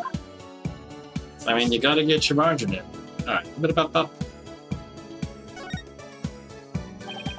It's a poster. It looks like some kind of Huraiini's superhero. Why do all superheroes look the same, regardless of where they come from? Because they all learn from each other. Look at all these vegetables. Let's see. There's Gahpan, Kanuro, and Zabas. And they're all very freshly picked this morning. Never heard of any of them. Maybe I'll buy some to see what they taste like. You want some too, Albie? My treat. Really? Thank you, sir. I'll take some of this, and this. Oh, and this too. Albie? That's quite a lot you've got there already, don't you think? But this is barely enough for a side dish. I hope I brought enough money. Alright. Done the looking.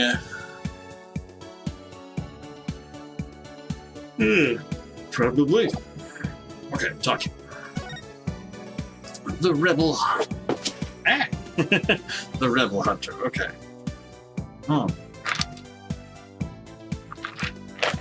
Give me a second. I'm gonna refill my beverage and pick up the things fell over here.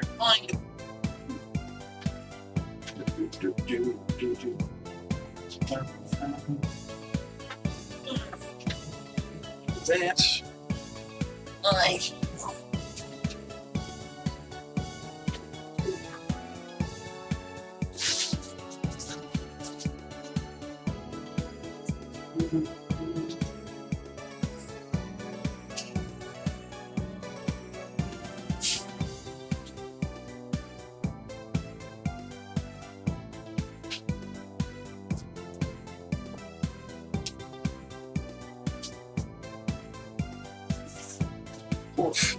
Because I tell y'all, it's warm in here tonight. Oof. Hope y'all are doing well. Mike. Got here. Mike.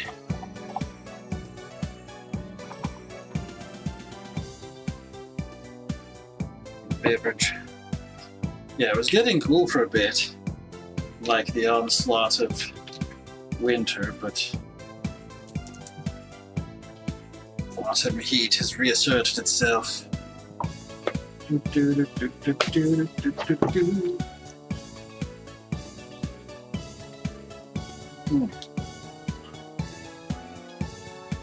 Okay, hydration helps. Alright, the Rebel Hunter. The Rebel Hunter. I'll say it right the first time eventually. So, what have you heard about the Rebel Hunter that was in the newspaper? Everyone's overjoyed at her appearance. They say she's the modern-day Lady Kira. So, they're treating this Rebel Hunter like a mysterious protector of the people, huh?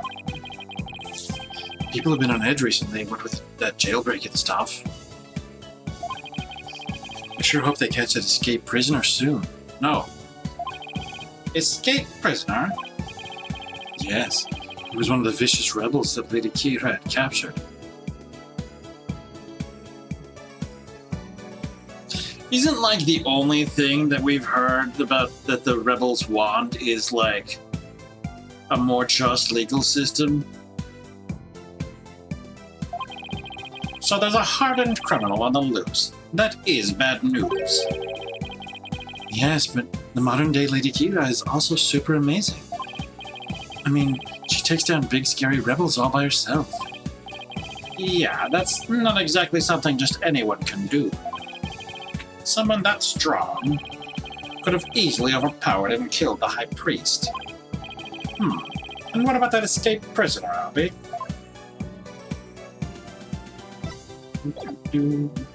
Eh?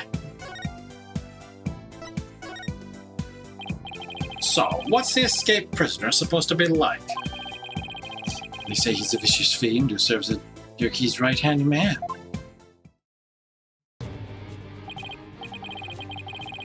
Dirky, did I say? Dirk? As in the leader of that rebel group? Yes, the escapee serves that dreadful master of the Defiant Dragons. They say the prisoner is a former soldier, and that he wields a big scary knife. Rumor has it he's a cold-blooded killer to boot. A knife like a dagger?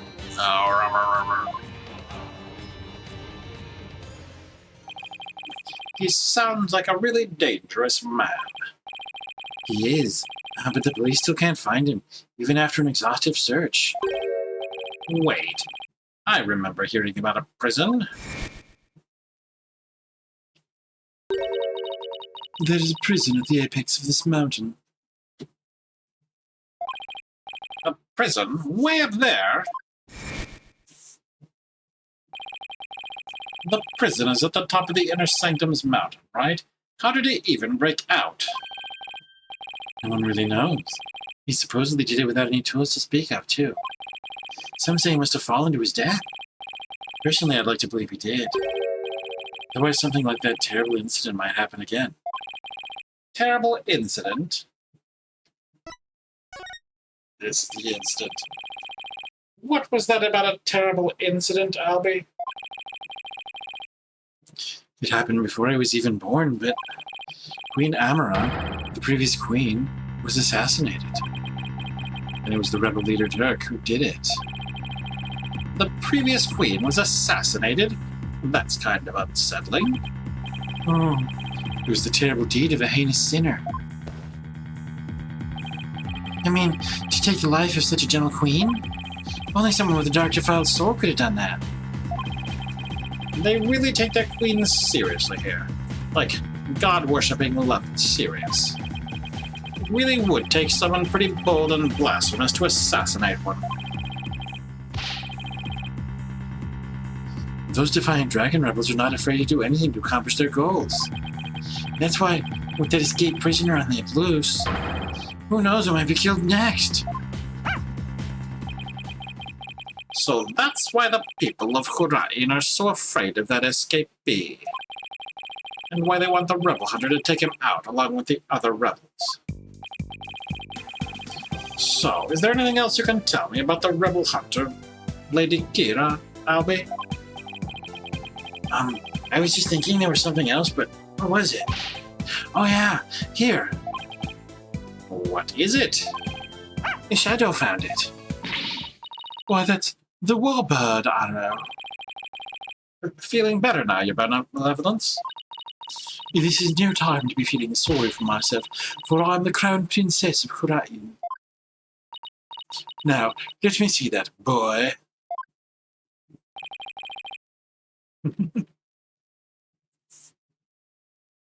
Yes, your benevolence?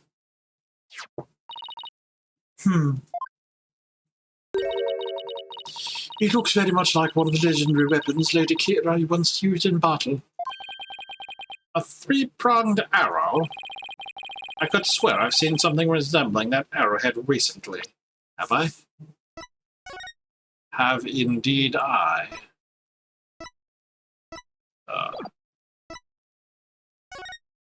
Snap pictures. I'm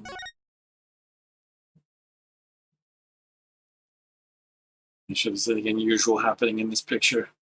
So I didn't actually look at it yet.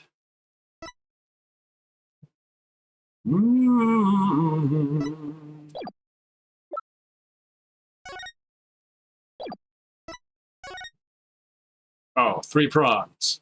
But those are not arranged in the way that they are in the picture. I could swear I've seen something resembling that arrowhead recently. Where did Shadow find it, Albie?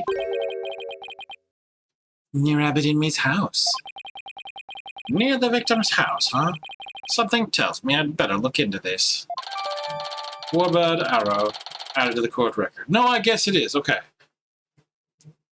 Sorry, I was looking at it like it was three-dimensional, like a claw game kind of thing, but it's more of a trident type of thing.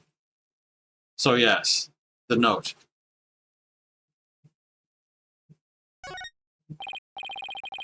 Albie, can I ask you to take me to the High Priest's house? Yes, of course. Come to think of it, he was married, wasn't he? And his wife is the one who usually plays the part of Lady Kira in the Purification Rite. I should probably talk to her, too. Okay.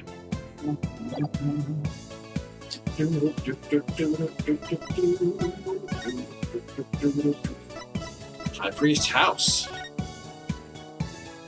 On we go. Oh, we were here. We woke up here.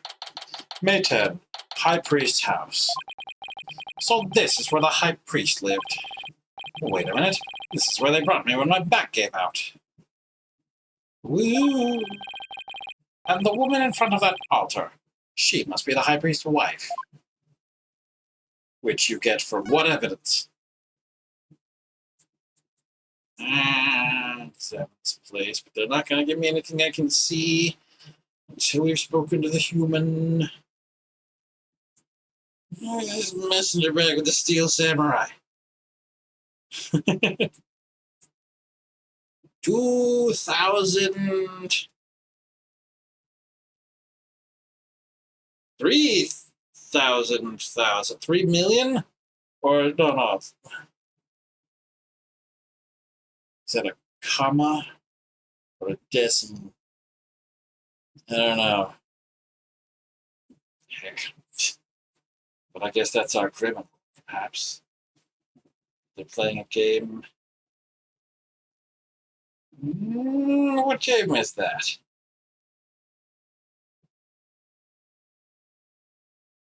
Like, it doesn't look like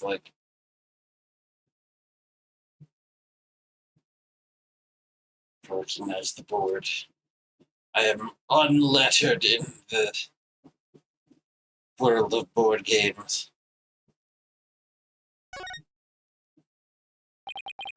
Excuse me.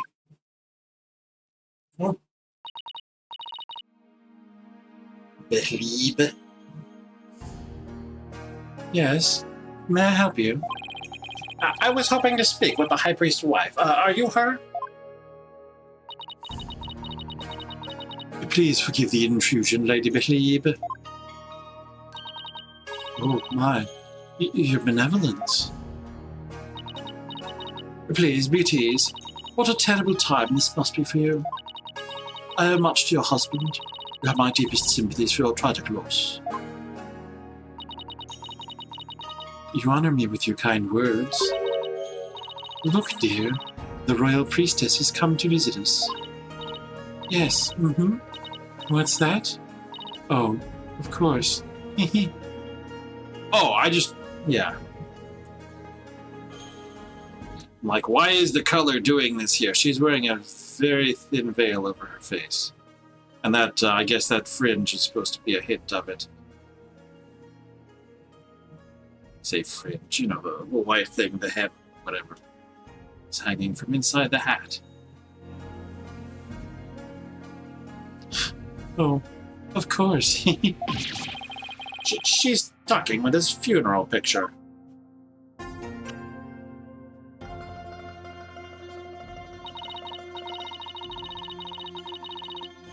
My husband, too, is delighted that the royal priestess has graced us with her presence. You can speak with Abbot Idmi? No, I don't possess the power to speak with the dead, but I can feel his presence. What's that? No, that can wait till later, dear. Oh no. She's definitely speaking with him. So, your benevolence, what is it that brings you to my humble abode? This lawyer is investigating your husband's death. Hydrate? Yeah, I can do that.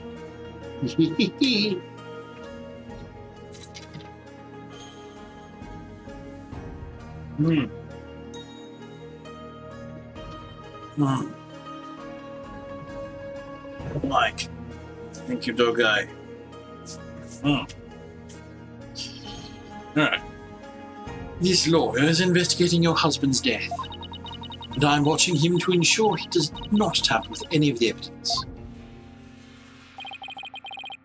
I know this must be difficult, but could I ask you some questions? A good friend of mine has fallen under suspicion, you see. A friend of yours? So then, you must be Maya's friend from the States, correct? That's right. I'm sorry, but I'm still grieving. Isn't that right, dear? Yes, I know. Abbot Idmi and his wife are one of the closest and most loving couples in Kurai. If she is not ready to talk, I will not allow you to press her on any further. She did just lose the love of her life. It would be incredibly insensitive of me to force answers out of her right now. But I need to talk to her if I want to learn more about the High Priest. Plus, there's the Warbird arrow that I'll be found near the house. There's too much I need to find out for me to leave just yet. Would it be okay if I stayed here for a little while? Barbed head, have you not been listening to a word I said? Oh, look, Your Benevolence, I'm sorry for her loss, but I'm running out of time. So, what I will do is promise to leave if she doesn't change her mind. Please, let me talk to my husband about this. Yes. I know. No, don't. Not in front of the royal priestess. Now, if you would excuse me. What the heck were they even talking about?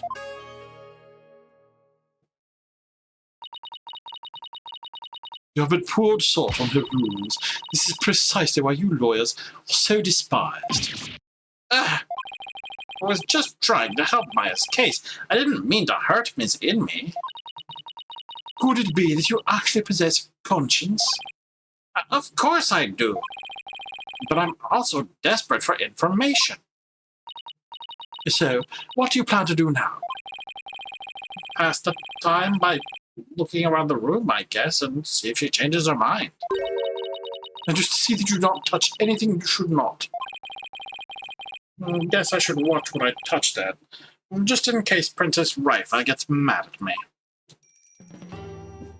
Alright, it's time for one of our dangerous polls. Well, I'm going to try the poll. I did some updating to add the third option, which would bring in games from the future. But I have not tested it at all. So will it work? It seems to list all the options. Between Spirited Justice, we also have Geometry Dash and Jigsaw, which is a text adventure, which is technically next in line to be played after this game. But thanks to the magic of democracy, the possibility of getting things earlier. Vote has 2 minutes, probably down to 1.5 minutes by now. Let's hope that it runs properly and doesn't crash because of any bugs that occurred while putting it all together on an untested manner, as I so frequently do. Because who's going to do these live? Oh boy. Okay. Give it a talk. Well, no, not a talk, an exam. We're doing an examination. Tell me about these drums. What a magnificent altar. Of course it is magnificent. It is for the Holy Mother, after all. The Holy Mother? Is she that faceless figure there? Such insolence! How do you not know who Her Holiness is on sight? Do you seek to cross over into the Twilight Realm right this instant? Sorry, it won't happen again. This is why lawyers are so despised. Now, listen well. Depicting Her Holiness's face is the greatest taboo in all of Kuraianism. There are none alive today who know what a face really looks like. And that includes the members of the royal family. Wow, now there's an unusual custom. Never heard of a major religion that disallows images. Come on. It's gotta be one heck of a secret if even the royal family can't know what she looks like. Okay. Polls seem to work properly. Alright.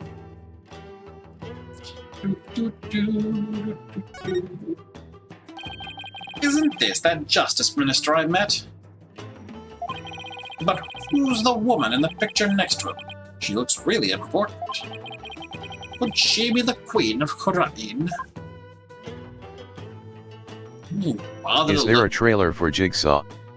A trailer? No. Jigsaw came out in 1995. It is a text adventure. It does not particularly... it does not particularly.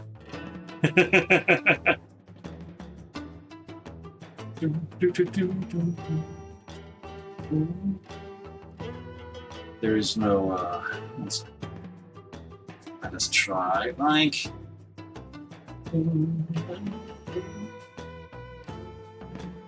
Yes, I'm trying. Gotcha.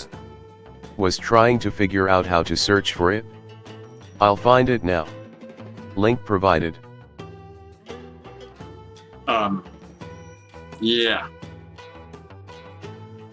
It's like we do enough mostly text games, but not. Imagine going all the way. It's one, I'm going to say, it's in our schedule of games to play eventually because it is one I've never gotten a chance to get around to play. Theoretically, it's cruel. I don't know. It's not like designed to be friendly, so I don't know how it will play. But at some point or another, we'll be going through it on stream. Ah! What show is this? This samurai theme shenanigans. It is the Plumed Punisher, Warrior of Neo Twilight Realm. It is based on Lady Kira and is the #1 action show in Khurain. The Plumed Punisher, Warrior of Neo Twilight Realm. Yes, it is an entirely original show created right here in our kingdom. I'm not so sure about its originality, given its overall look and that theme song. Original character, do not steal! Do not steal, samurai! Is something the matter? Well, it's just, we have an action hero show back home that is really similar to this. I'm guessing this shows why Maya's so into Lady Kira. Honestly, the theme song is exactly the same as the one from Maya's favorite show. The Steel Samurai, Warrior of Neo Old Tokyo. It's a popular action hero series filmed right in LA. Set in a city known as Neo Old Tokyo, it pits the Steel Samurai in mortal combat against his nemesis, the Evil Magistrate. Maya's collected DVDs and merchandise from that series as long as I've known her. The Plumed Punisher seems awfully similar to the Steel Samurai. The Plumed Punisher originated here in Khurain. Is that clear, Bobbed Head? Yes, Your Benevolence. Note to self, never suggest that again.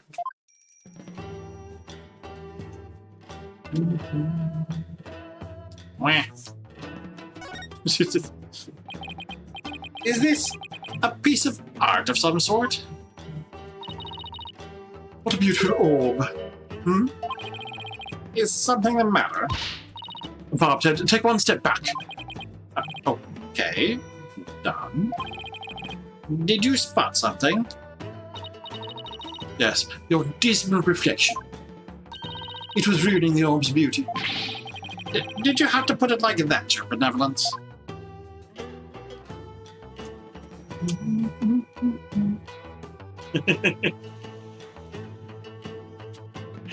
Oh. A poster of the mountains? Oh, the inner Sanctum mountain is featured against those other towering peaks. These beautiful mountains are known as the Roof of Khurain. Ah, and I see they've even included Mount Boniponi in that poster. Mount Boniponi? Is that the smaller picture to the left? known as the Little Sanctum. It is just west of the Inner Sanctum. Is it not also beautiful? But I suppose a lawyer with a defiled soul such as you could not perceive such beauty. No, that's not true. I think it's absolutely stunning. Mountain range poster added to the court record. A poster in the High Priest's house shows the Inner Sanctum and Mount Boniboni.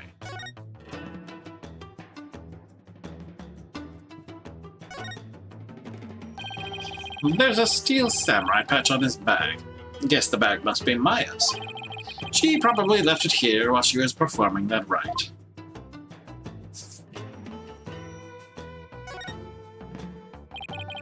This game looks kind of like checkers or chess. I thought it looked like Go. Oh no! You mean to say you've never heard of Catch 'em all? Why is it called Catch 'em all? You gotta catch 'em all. Oh no. You've never heard of Catch 'em all?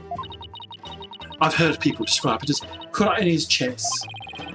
So, two players take turns moving their pieces in a bid to capture the other's king? Not quite. In Catch 'em all, the object is the utter annihilation of their opponent. Furthermore, each piece has a special move that can only be used once per game. Special moves? It sounds like a game right up Maya's alley.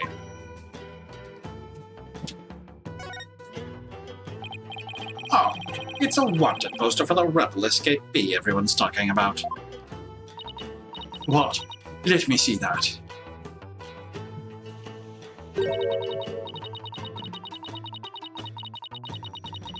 At Arabal, senior member of insurgent leadership and former paratrooper of a foreign land, wanted for crimes against the kingdom, considered armed and dangerous. So he's ex-military, huh? Oh, now it's 3 million. Okay.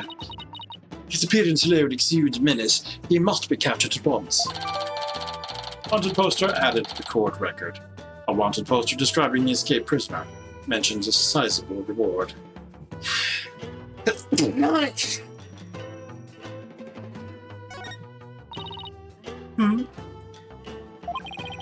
Is something wrong?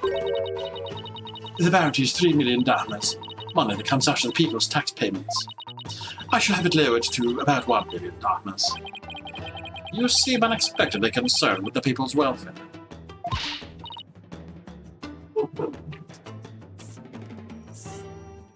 Unexpectedly? How rude! Nina has always taught me that kingdoms that do not value their people come to ruin. As Crown Princess, it is only natural that I care for my people.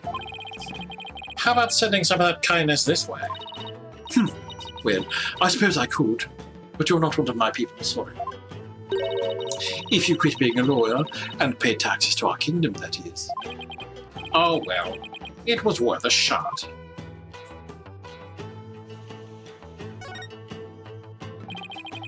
What is this scary-looking spiky thing? It is a floor cushion for heightening a practitioner's mental focus. Your ignorance astounds me. There is not a soul in Kurai who would not recognize this. A floor cushion? You mean you're supposed to sit on this?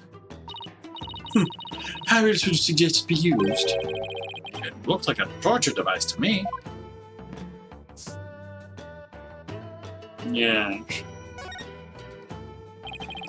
This looks like a wastebasket. Hey, there's an envelope sticking out. With 3 tines stuck through it. Like, it might have been the thing the message came in, like. There are 3 holes in a row near the top. Now, where have I seen holes like these before? Scrounging around in other people's garbage like some stray dog. You're a pitiful creature indeed. What does it say here? Say what you will, I got a job to do. It says, to the High Priest. You cannot even read. You're even more pitiful than I'd thought. Thanks. And I will keep your words of wisdom in mind, your benevolence. I guess I should have studied some Kurai'nese before I came. Even a little bit. you think? So the envelope was addressed to the High Priest, huh? But it's empty. Still, there's something about it. I'd better hang on to it. Envelope added to the court record. Lady Believe has not had a change of heart, and simply waiting shall not change that. Can't we wait just a little longer? I wonder if she'll ever open up. Oh, you're still here. Lady Believe. Miss Inmate, do you think you're ready to talk? Believe in me. Back.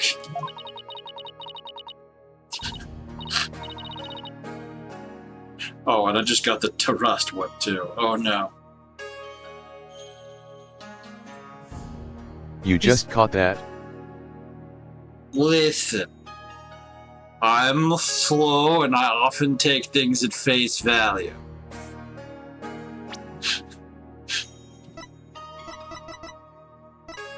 It says his name is Tarust, not Trust. Trust in me.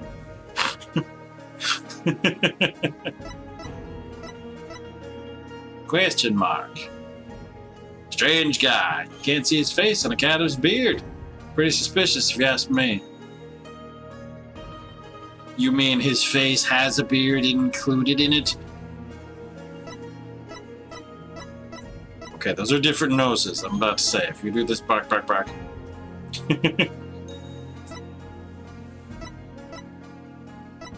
Okay.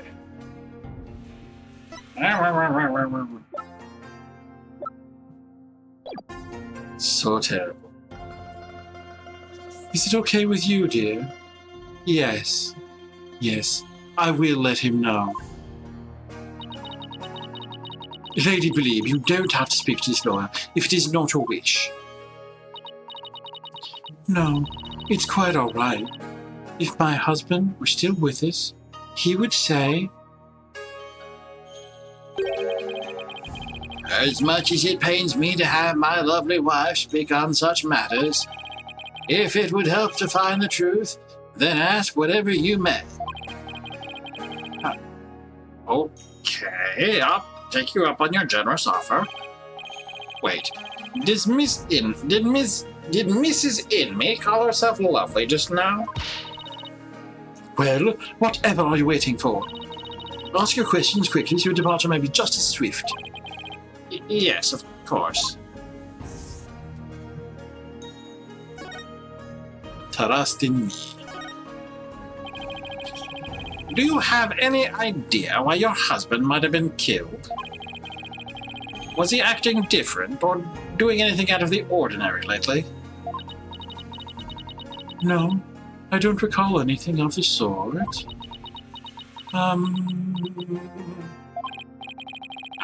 This is really difficult. Did anybody have a grudge against him? He was a kind man, and one of peace. He would never do anything that would cause someone to bear a grudge against him. Uh-oh. Alright. Psyche locks. These are psyche locks. This means Miss Inmate is trying to hide something from me. This is the Mangatama Maya gave me all those years ago. And it has a really amazing power. It reacts when someone is hiding something. And allows me to see the psyche locks that are holding that person's mind shut. Whenever I see any, I only have to present my Magatama with the X button to try and unlock them. Unlocking them all usually allows me to coax the truth out of someone.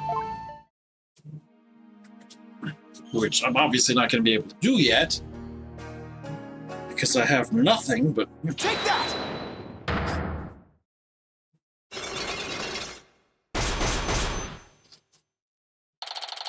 The High Priest. Psyche locks. They appeared when I asked her whether anyone held a grudge against her husband. That must mean that Mrs. Inmate thought of someone who just might have such a grudge. Let's just stir the pot a little and see what happens. Mrs. Inmate, I have an idea who your husband's real killer might be. That would be Maya, would it not? No, of course not. It has to be someone with a motive to kill him. This is who I believe had a reason to kill your husband. Well, I mean, the escape prisoner, I think the escape prisoner is the most likely, but I don't see why he would have a reason. The lady Kira is the one who actually left a note, which is weird, but sure. The Rebel Dirk, I don't know.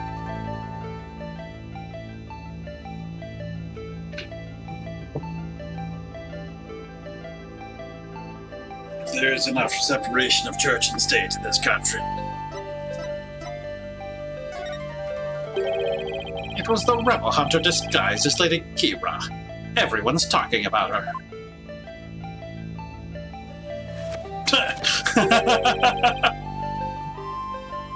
I know not of what you speak. Really, because she even made the front page recently. Wow.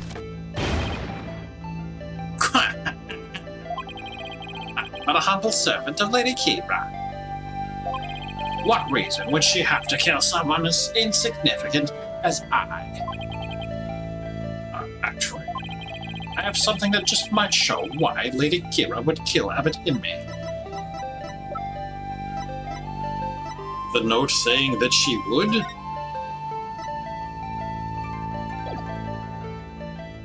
Take that! This is a letter of warning from Lady Kira. Maya found it. It was in the inner sanctum, and only Maya and your husband were there at the time.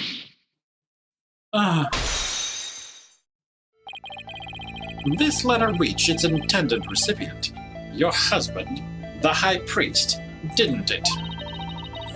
And how do you know Maya wasn't lying to you? Because I've never seen that letter before, and I doubt my husband ever did either. Sorry, but I have evidence that proves this warning was meant for your husband. The envelope it came in? Take that! What's that? It's an envelope addressed to the High Priest. The warning letter was delivered to your husband inside this, wasn't it? 10 gauge, hey howdy, welcome in. Ah.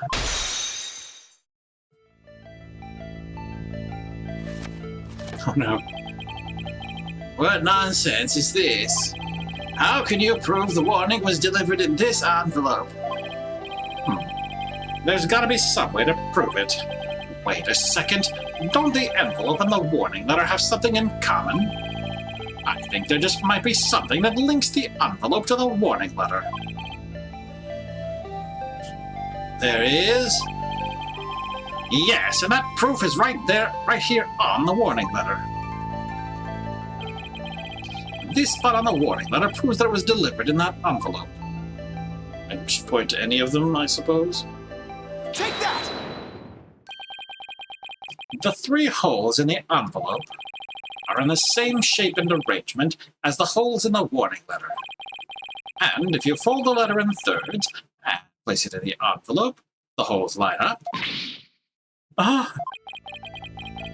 As for what made the holes, I believe it was this. Alright, the warbird arrow. Take that! They were made by this warband arrow, one of the weapons favored by Lady Kira.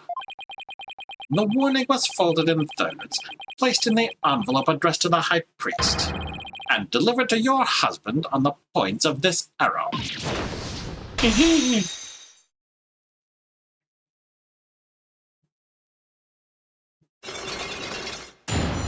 Unlock successful. Yes. Alright, trust in me. Are you ready to tell me the truth now? I admit, the warning was sent to my husband, but he was not an insurgent. Then why did you keep it a secret? Because the authorities might have suspected him of being one if I hadn't. I guess that makes sense. If the rebel hunter was after him, I can see how people might at least suspect. We are Kurainist kingdom. As such, rising up against the monarchy is the same as blaspheming Kurainism itself. Your husband was a devout priest of Kurainism, and you feared that his good name would be tarnished if the warning went public? Yes, That makes sense, but is it the honest truth? What if the high priest really was a rebel? The rebel hunter would have had a motive to kill him. Still...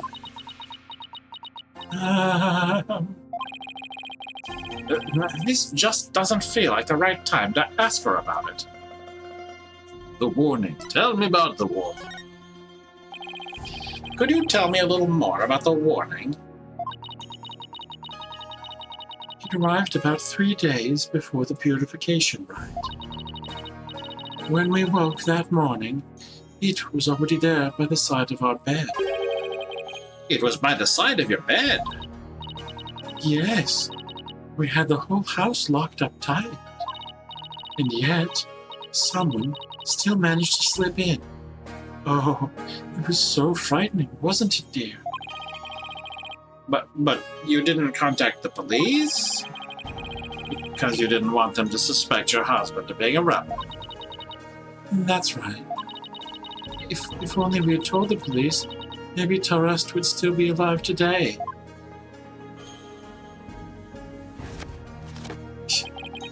Oh, lovely wife.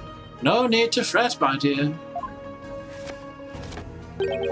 My only regret is that I left you all alone. Bob, Ted, that is quite enough. Yes, you're probably right. Mrs. Inmate, I'm sorry to have bothered you at such a difficult time. Don't be silly. I'm happy if I've helped.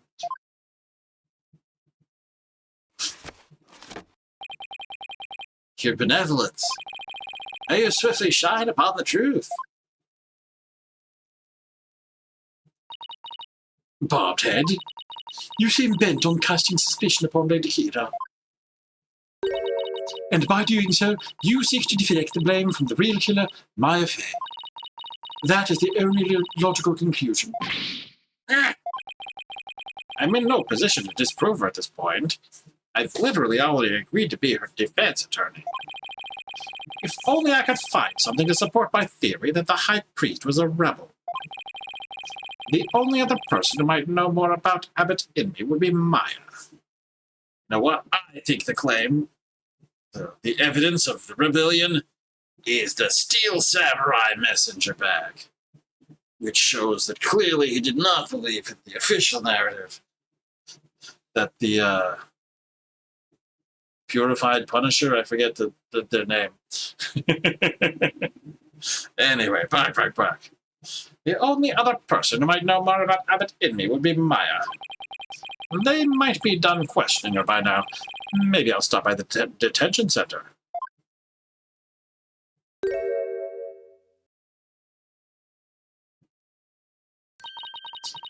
My mother said what? It seems I must go. Did something happen? Yes, my mother has decreed that a rite should be held for the High Priest passing, and that she shall conduct the prayer of lament therein. Her Eminence has so decreed, has she? Oh, but she should not concern herself with a humble priest like my husband. No, it is only natural, considering his meritorious service. The rite would be held at the palace. You are to accompany me there at once, Lady Glebe. Thank you, Your Benevolence. My husband He's most delighted, too.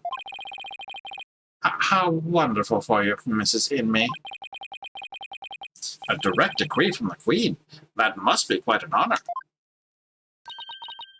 Bobtail, you are coming as well. But I don't have much time left to investigate. As the one charged with monitoring you, you must remain within my sight at all times. Besides, it will take but a moment. Now, come along. Arguing the point will probably just make things worse for me. I'd better let her have her way this time.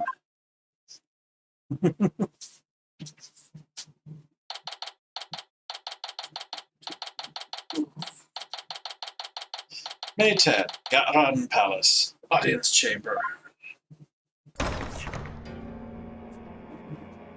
Wow. Like. Oh. Welcome, Lady Betlebe.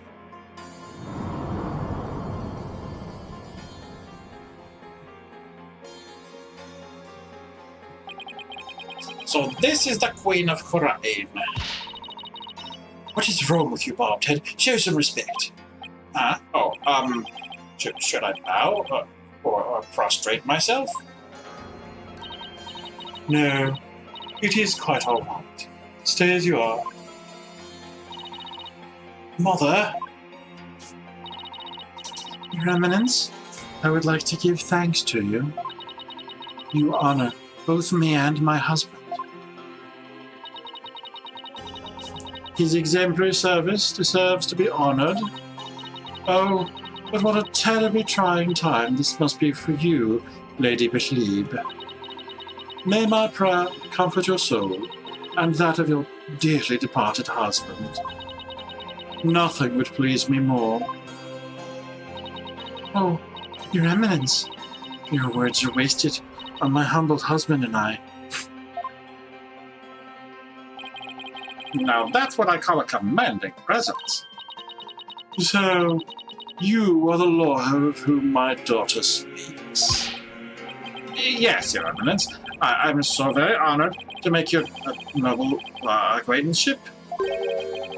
I'm humbled to bask in your resplendence. Did I overdo it? I have no idea how to talk to a queen.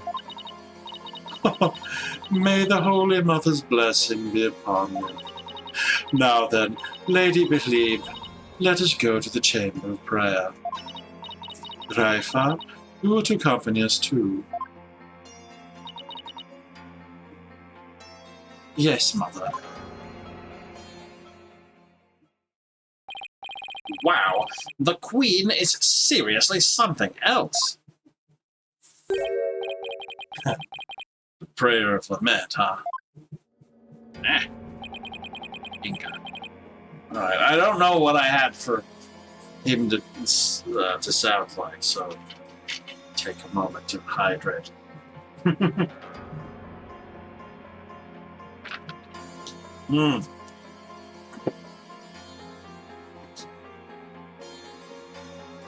I don't see how that'll do any good. It's Justice Minister Inga. Who are you, buddy? Nice to see you again, Minister Inga. Yeah. Have we met? I'm Phoenix Wright. We met in the accused lobby the other day. Right. Blue suit, jagged hair. You're that lawyer who brought my daughter down a peg or two. Your daughter? Yeah, Raifa. He's Princess Raifa's father. So he's Queen Gutran's husband. You planning on sticking your fat nose in this mess too? The accused is a good friend of mine. Like I said the last time, you better watch yourself, see? Do you mind if I ask you a few questions? You want to question me? That would be great. You got balls for a lawyer. Guess I can play along a bit. But I got things to do, see? So we'll have to talk while I work. Okay. This instant, I wanted to let you know that I'll be the defense lawyer on this case, too.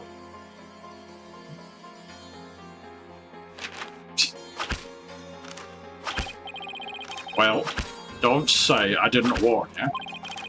You only won last time because that idiotic prosecutor filed false charges.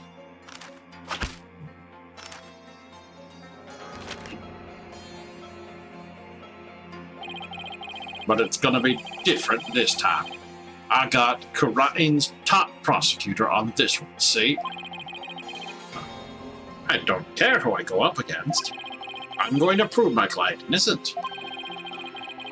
You haven't forgotten that little thing called the Defense Culpability Act, have you? Blow this one, and you'll suffer the same fate as the accused. How could I forget? Heh. You lawyers are all the same. You strut your stuff till the DC Act comes down hard. Then you start begging and pleading for your lives. It's really hard to watch, I tell you. Well, I don't plan on letting it come to that. Defense Culpability Act. Were you the one who wrote the Defense Culpability Act? That's such a messed up rule. Yeah, it is. Sadly, a lot of people believe the same way, that if you defend someone who's accused of something, guilt by association. So, social commentary. Were you the one who wrote the Defense Culpability Act? Maybe I did, maybe I didn't. What's it to ya? Either way, as Justice Minister, I'm gonna enforce the thing. It started as a way to counter the dirty tricks of your trade, like falsified evidence. But it turned out to be quite handy. Efficient, even. Handy? Efficient? Yeah. Made my job real easy. Any goons who crossed me or the Gatran administration are gonna get just what they deserve. Especially those rebel scum. You can get away with that here.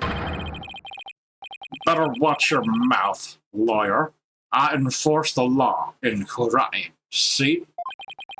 And being that I'm the Queen's husband, that makes me king. No. I'm pretty sure the Queen is the boss around here. Be king consort. Go on, say what you're thinking, so I can charge you with lese majesty. I can't get myself arrested now. Listen up, lawyer. We got a low crime rate and a populace that lives in peace. And that's all thanks to the DC Act. So I don't want to hear any more lip about it.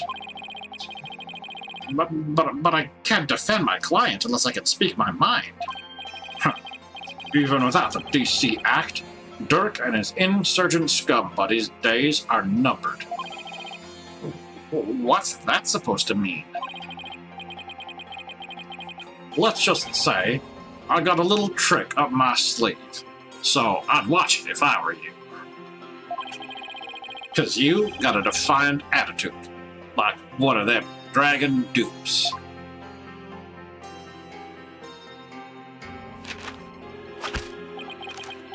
Say, quiet. You know what these are? No. What? Orders of execution. They really pile up if I start slacking off. What? Abolish the death penalty. And tomorrow, I'll have even more work to do. Processing the one for your little friend. And if you really do defend her, I'll have to add one more to the pile for you. But you're not stupid enough to waste your life on that criminal, are you? Don't worry. I'll make sure to lighten your workload, Inga. I won't give you a single execution order to sign tomorrow. I've returned, Bobhead. You're benevolent. Are you done with the rite? Yes, it was performed flawlessly. Lady Believe stayed behind to speak with Mother. I hope this will help ease her sorrow, even if just a little. So, you've been speaking with my father? Yes, you could say that. My father's a great man. He works tirelessly to keep the peace in our kingdom. Kurain, as it stands today, owes everything to the efforts of my mother and my father. You should feel deeply honored. Under normal circumstances, they would have never spoken so readily with a lawyer. Yes, of course. It seems Rite doesn't know what her father is really like. Well, now that we're done here, let's go see if I can talk to Maya now.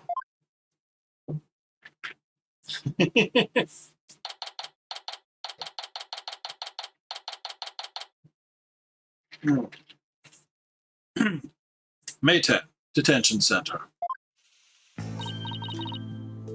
Oh, it's you, Nick. Maya, are you okay? The questioning wasn't too harsh, was it? No, I'm all right. How about you? Make any progress? Well, I haven't found any conclusive evidence that could prove your innocence, but I have a small lead. Really? But for right now, I'd like to ask you about the High Priest. Sure. Ask away. And by the way, what's the princess doing with you still, Nick?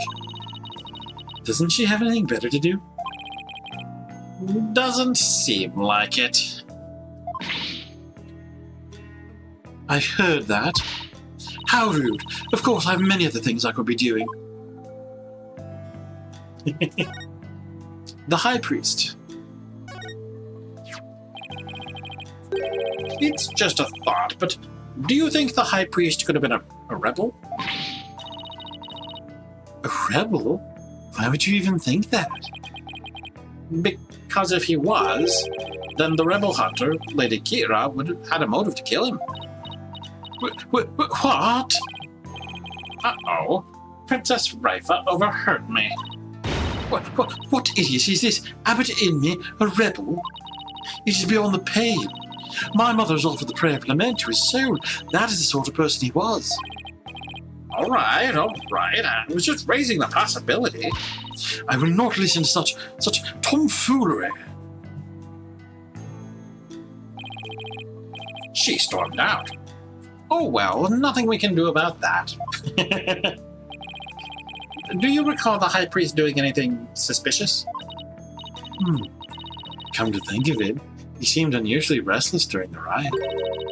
He kept glancing up at the sky, though I have no idea why. He was restless and kept looking up at the sky. That doesn't really tell us much, does it? Anything else come to mind? Sorry, that's about it. Guess this is all I'm going to learn about the High Priest right now. Oh, but there is one thing I should follow up on. I want to keep my spirit channeling ability a secret while I'm here, Nick. What? Why? I'll, explain later. With Princess Raifa gone, this might be my only chance. Channeling... Maya, about what you said earlier. Why can't you tell anyone you're able to channel spirits? Oh, that. You know how the queens are also spirit mediums here? I heard. I was kind of a shock at first, though. In Koreanism, spirit channeling is a secret art that can only be performed by the queen. No one else is supposed to be able to do it. Queen Maya! I see. So spirit channeling is a spirit of power or authority then in that case.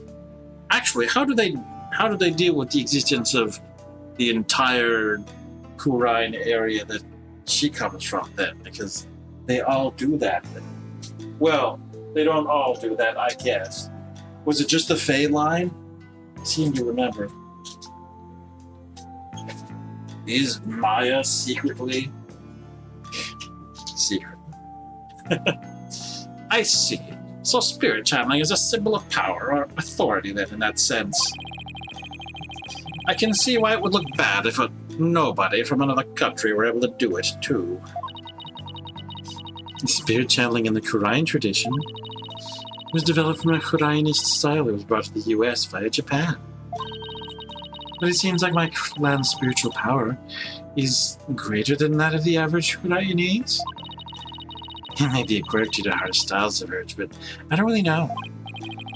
So, if spirit channeling is a power possessed only by the queens of Kurine, and it's a power that somehow made its way down the line to Maya, and I guess that makes Queen Garan and Princess Raifa distant relatives of Maya's? Anyway, it's not like there's some kind of rule about it. It's just, I'd rather not have it become an issue or anything. And that's why mediums are coming to train. Hide the fact that they can channel spirits. Then what are they training? It's like, I've come here to train, but not the actual thing that I can do. Just have me sit under some waterfalls or something. I see. I had no idea it was so complicated. Either way, training here is a must to fulfill the qualification needed to become the master. And what is this qualification to become the master? To be able to channel spirits of one's own volition without fail every time. So how do you come here and train to do that if you don't tell anyone that you can do it? Or that you're learning? You've completed your training. You came here to do training. You've completed your training. That's why all this is happening. But you does not compute. The brain is broke. It's true. To be able to channel spirits of one's volition and without fail every time. Like, remember how my spirit channeling was always hit or miss? I only ever succeeded about 30% of the time. Yeah, and it was more like spirits possessed her as opposed to her channeling them. So, you can do it every single time now, whenever you want? Yep. At least, I think. You think? Well, I haven't actually tried channeling anyone since I completed my training here. Then how do you know you've completed your training? Once I get back home, I plan on taking a final spirit medium test. I'll have to try channeling one spirit after another in a marathon channeling session. Only those who pass the test are worthy of becoming the master, huh? Yeah, but I know I can do it. I'm gonna ace that test and become the next master. After all, can't let my clan and the other villagers down. Right. Maya's the next big hope of Kurine Village. That's gotta be a lot of pressure.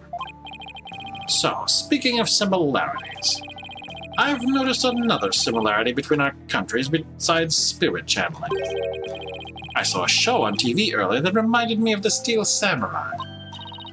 Oh, you must mean the Plume Punisher, warrior of Neo Twilight Realm. Of course, we're ready to have a fangirl discussion about this. So, you've already seen the Plume Punisher? You really don't miss a beat. Actually, it was her benevolence who told me all about it. There is not a single person in Kurine who did not know of it. Oh, your benevolence. You're back. As the royal priestess, I'm charged with monitoring your movements. So, I've changed my mind, for in order to fulfill my duty, I must not avert my ears, not even from your blasphemous theories. Her sense of duty is commendable. But I wouldn't mind if she backed off a bit. Great timing, your benevolence. There's actually something I wanted to show off the both of you. Show off? Maya sure seems excited all of a sudden. Yep. Ta-da! What's that? It's an ultra-rare Plume Punisher strap. There's only one of them in the whole world. It was specially made to promote the TV show. Okay.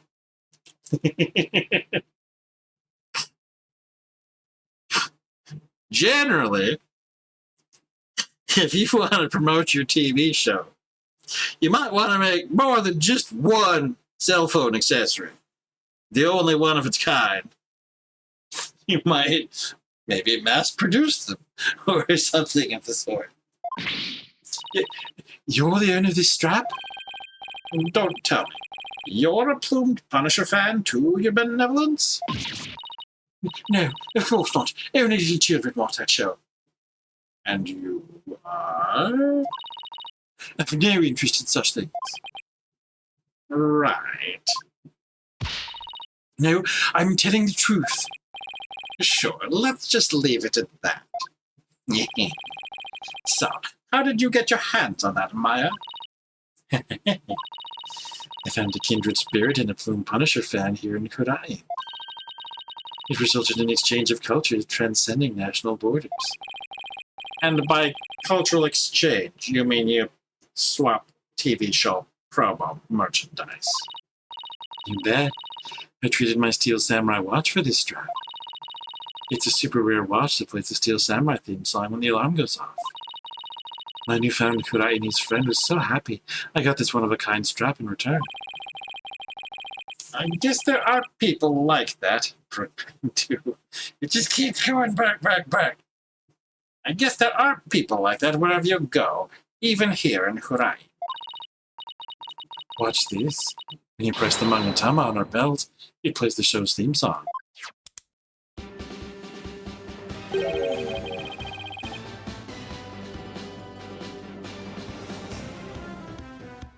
Yes, alright. That sounds just like the Steel Samurai's theme song.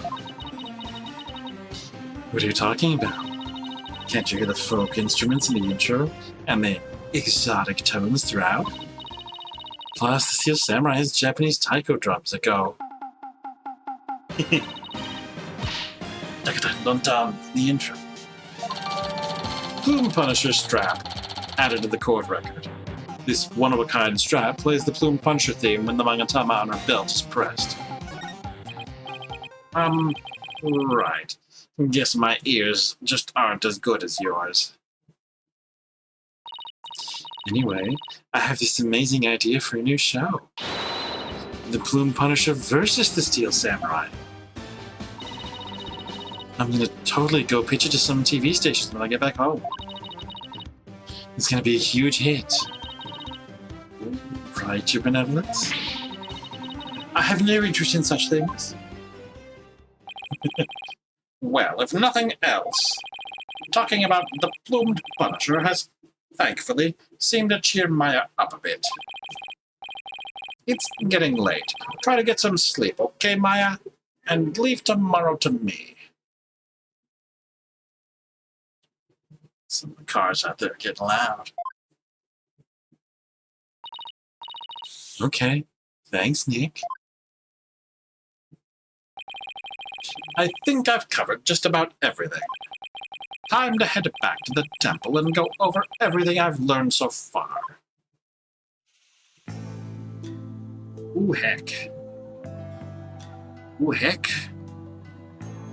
Ooh, heck.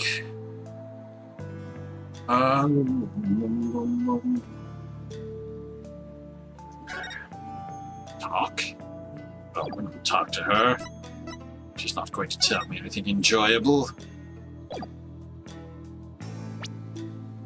What's my current goal? I have no goals! Alright. Defendant, IFA, victim, trust in me. The victim was stabbed during a purification rite in the intersectum, an area few may enter. Maya was arrested for being there.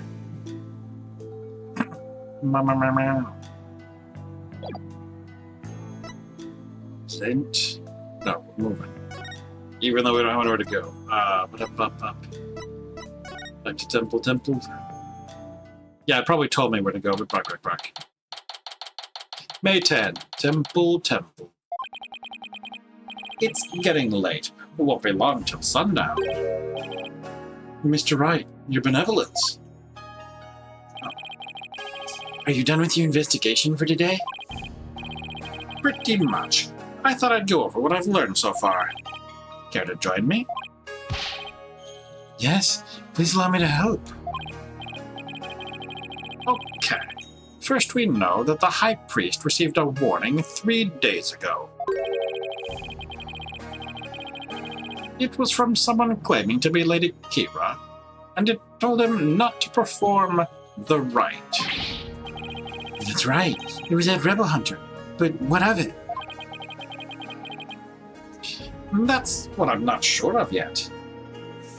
Learn this game's logic breaks Musweller's brain. Well, it's not. Well, it's some of the logic, but it's the contradictions. Where you're supposed to go, objection!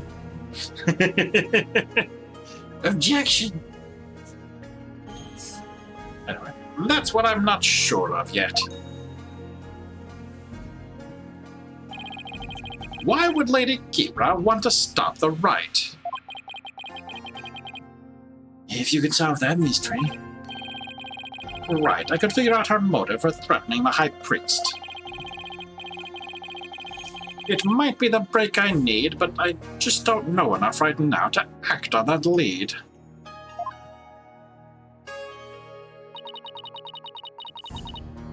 How unfortunate for you, Barbed Head.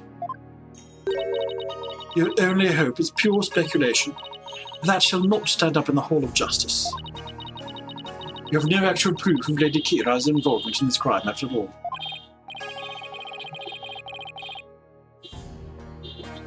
Yeah, car alarm's going off again in the background. Yeah, the warning letter alone can't prove who killed the High Priest. I'll give you one last chance to withdraw before you are charged under the DC Act. Your benevolence. While it is true you did not forge or suppress any evidence, that is, perhaps, the product of my careful monitoring of your every move. I wasn't planning to do anything like that in the first place, Your Benevolence.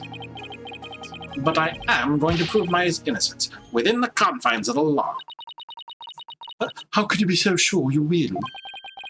Because of my undying faith in my clients. That is a lawyer's greatest weapon. What nonsense. You've chosen to dig your own grave. When next we meet, it shall be in the Hall of Justice. As Royal Priestess, it is my duty to reveal the truth through the divination seance. This time, I will prove that the insights I glean thereof are the very truth itself. Prepare yourself, for this shall be your last trial, and your last rites. Tomorrow shall end with you under the headsman's axe. You're all very casual about this. Tomorrow, I'll be defending Maya in that so-called Hall of Justice again.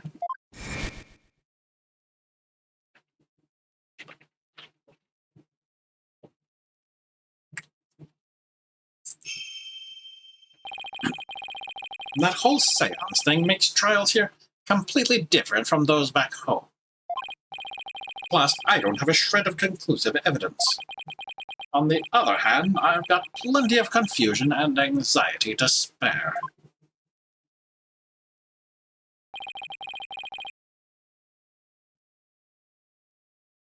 I'll have to think of something. After all, I'm the only lawyer in all of Hurain. I have to do this. I will do this. I'll prove Maya's innocence if it's the last thing I do.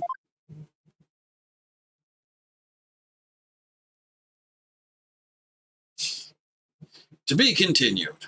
Right now, in fact. Still have a whole hour or so. But we have a vote as to whether to switch games in about half an hour. Anyway. Ooh. Save this progress. Trial. It's time for trial. Continuing.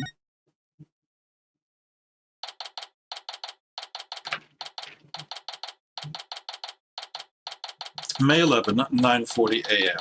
High Court of Rite, accused lobby. I wasn't able to find any conclusive evidence yesterday. But if I can figure out Lady Kira's motive for threatening the High Priest, then maybe... Nick, today well...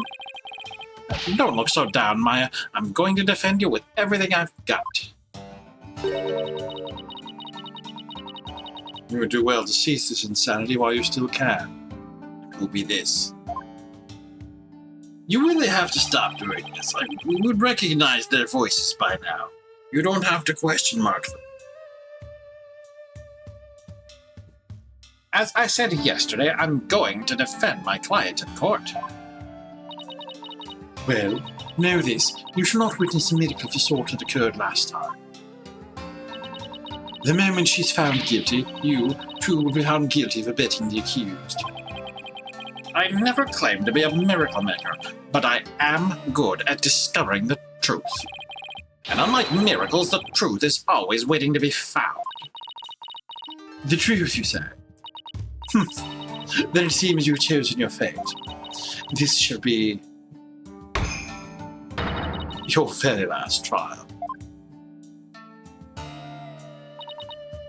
Nick? I'm going to prove you innocent, Maya. You'll see. After all, you have to introduce the Plumed Punisher, warrior of Neo-Twilight Realm, to the folks back home, right? Right. I may be a defendant this time. But I'll be by your side like always, Nick. Thanks, Maya. This place is tough on lawyers. I'll need all the help I can get. Plus, it's always good to have you on the team. Well, it's time. Let's go. Oh boy. Time for our doom. May 11, High Court of Rite. Day 1. Court is now in session. All rise. Let the trial of Maya Fey begin. The defense is ready, Your Majesty.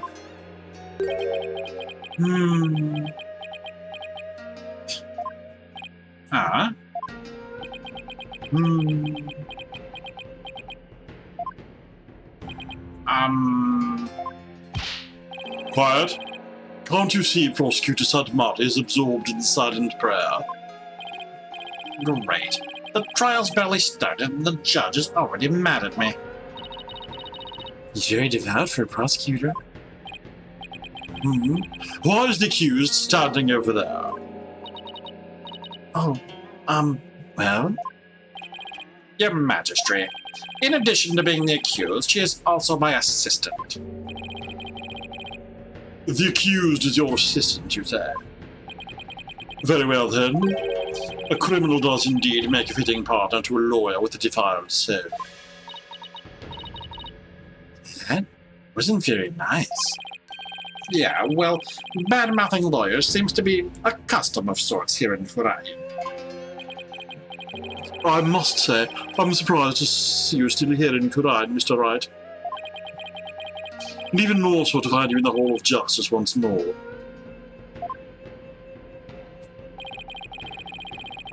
I cannot fathom why would you...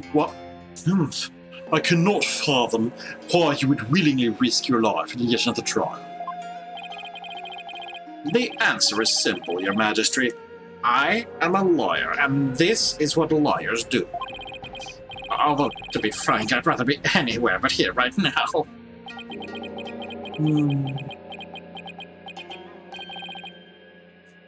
Such foolishness. Oh, Prosecutor Sodmati, are you ready to begin now? Yes, Your Majesty. The prosecution is ready. Let us begin without further delay.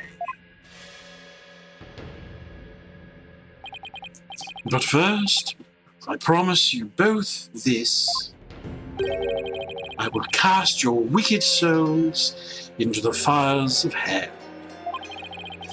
Thus the soul of the victim attains salvation. Splendid. I would expect nothing less of you, Prosecutor Sodmati. Please save the victim's soul, Prosecutor Sadbadi. Punish the wicked lawyer who dares to stop these last rites. I think I'll pass on that whole fire and brimstone deal. But I'm not surprised by your words or stance, considering what Apollo has told me about you.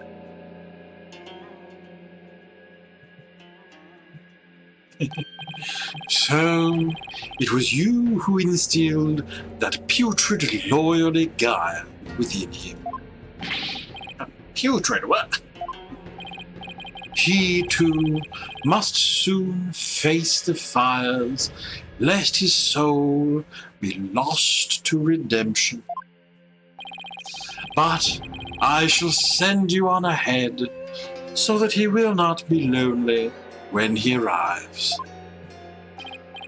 Sorry, but I'm afraid it won't be that easy. People say I never know when to give up. Nervous, Maya? A little. Feels like it's been ages since we stood side by side like this in court. Too bad I'm the defendant. Don't worry. We haven't lost a case together yet. You're right. Let's give this everything we got, Nick. Now then, Prosecutor Sodmati, would you please explain the case at hand? Of course, Your Majesty. Let us begin the last rites of the victim.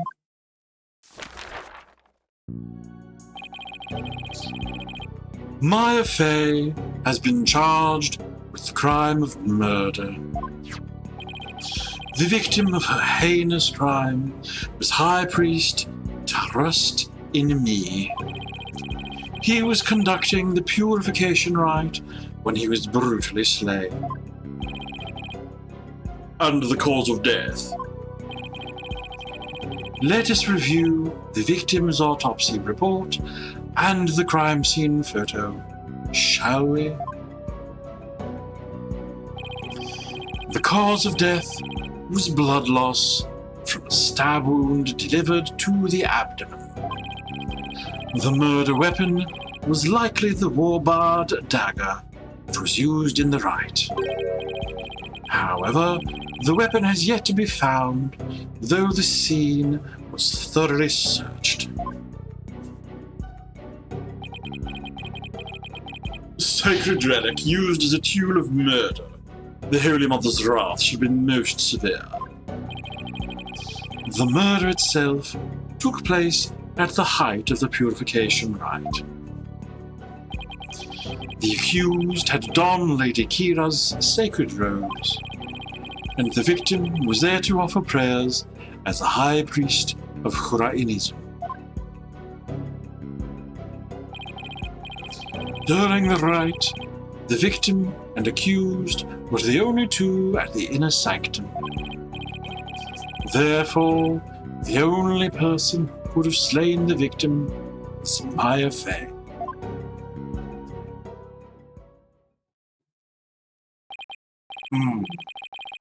I must say, that does cast a great deal of suspicion upon the accused.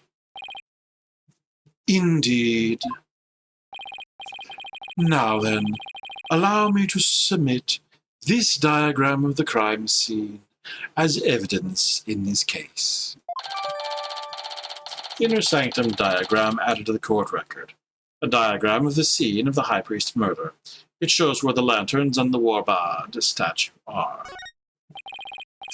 In Hurainism, slaying a priest is a sin most grave and dreadful. As such, my face soul shall be plunged into the lowest level of hell, the hell of tickling. There she shall be tickled without end for 500 million years. That is a terrible fate indeed. Would the defense care to respond? And here I thought the lowest level of hell was the hell of back pay. I don't remember killing anyone, and I don't have that dagger or anything like it. As my client stated, she has no memory of the event as described by the prosecution. But more importantly, she had no motive to kill the High Priest in the first place. Objection!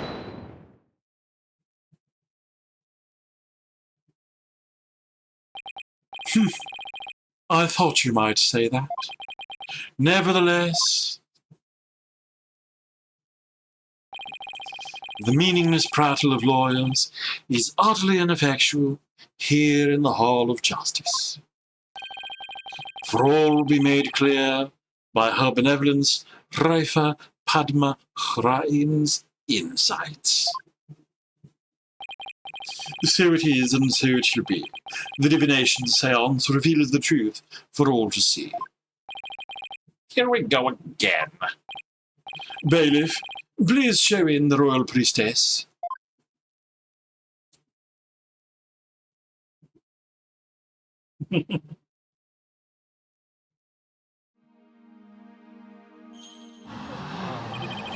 It's Princess Riva. Oh, how beautiful her benevolence looks again today. Glory to the Holy Mother for this blessed day. As popular as ever, I see. Rest assured, good people of Khurain, I will defeat this murderer and her abettor. They shall not escape on their freedom express today. What a joy it is to have the royal priestess back in the Hall of Justice. May the Holy Mother grant us her divine favor. Urdihara Khurain.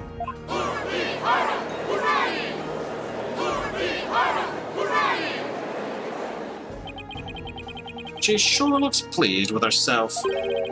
Especially for someone who didn't know what a Freedom Express was until yesterday. Is there something stuck to my face, Barbed Head? No, nothing, Your Benevolence.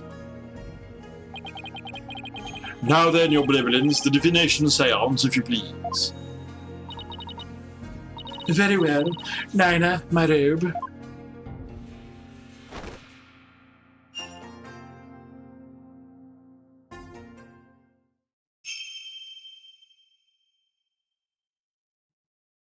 O Holy Mother, we hold this divination seance in your name. Yeah, that voice isn't canon. Let the eyes of everyone here be clear, and our ears be unstopped. O dance of devotion, guide the victim's soul to me, so that we may receive their final memories in the pool of souls.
Well,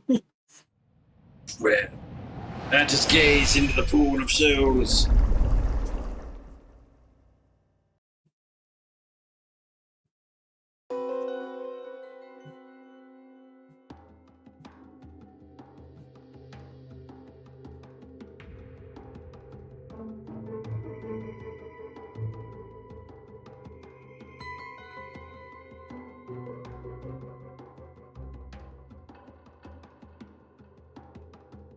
Okay, reading the Rite.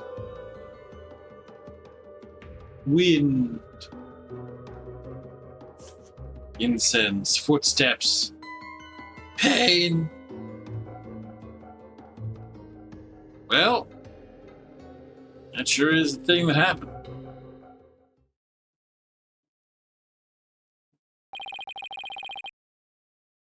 The victim's Britama has spoken. Hold on.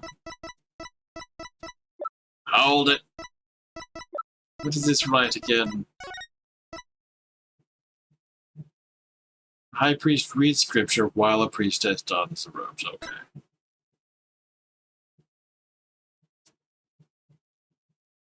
Alright. The victim's Mitama has spoken. The divination seance is complete. Great.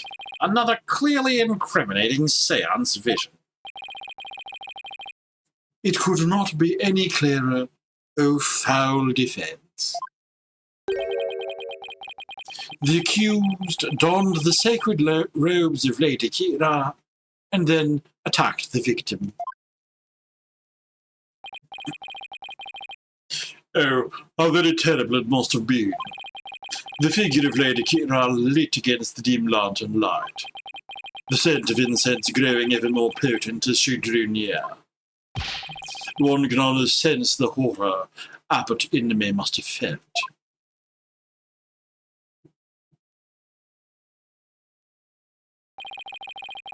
The facts, as presented by her benevolence, are indisputable.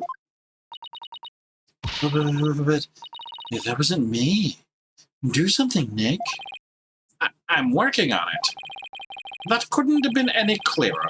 Looks like I'm in for another uphill battle.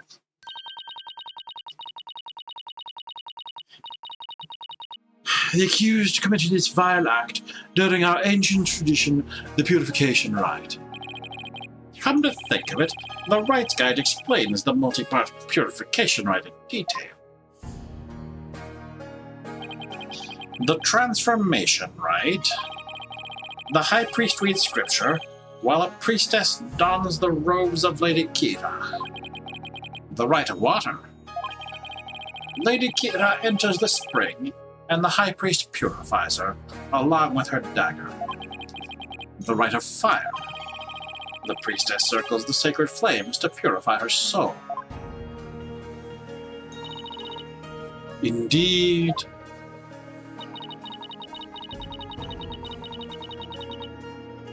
It would seem that the murder occurred during the transformation rite. The rite dictates that the high priest stand in front of the spring. Therefore, the accused must have attacked him from the direction of the broken heart. Well, barbed head, would you care to object? I mean, probably. Imagine not objecting.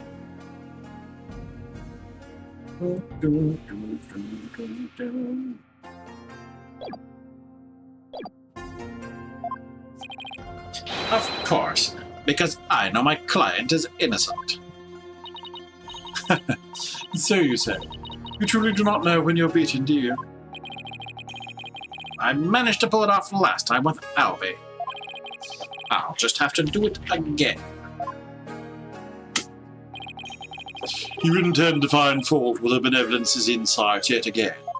It would seem lawyers are poor Kunan creatures indeed. Look at that Polkunan! Polkunan! Polkunan! What exactly is a Polkunan? Sorry, I'm refilling beverage. Someone who's a real piece of work, so to speak. They can call me anything they want. Well, heck. Heck and double heck.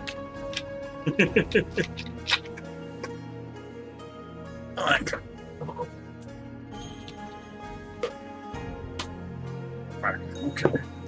They can call me anything they want. The only thing I care about is uncovering the truth. So, Bobhead, are you foolish enough to risk your life for your so-called truth? Because my insights are the truth. To deny them is to willingly dig your own grave.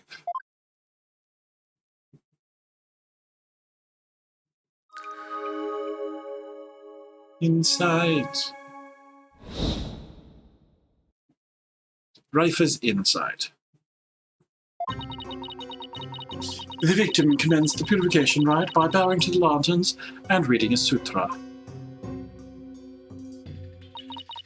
As the first part, the transformation rite, ended, he lowered the sutra. Suddenly, he heard the accused approaching footsteps and smelled her incense-laden robes. It was then that the victim felt an intense pain. I believe this is when he was stabbed. Hold on, let me read that. Okay. Just confirming that the incense is already on the robes already. Or, in theory, you know. Bark. It was then that the victim felt an intense pain. I believe this is when he was stabbed.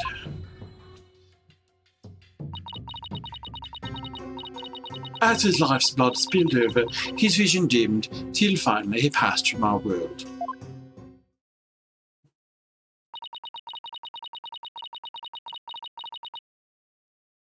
That is everything the victim experienced in his final moments. Inner Sanctum diagram updated in the court record. Shows where Maya and the High Priest were during the rites.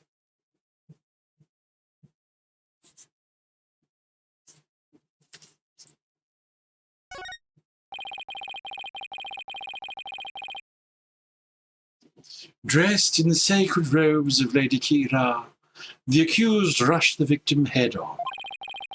The brutal stabbing she perpetrated could not have been any clearer.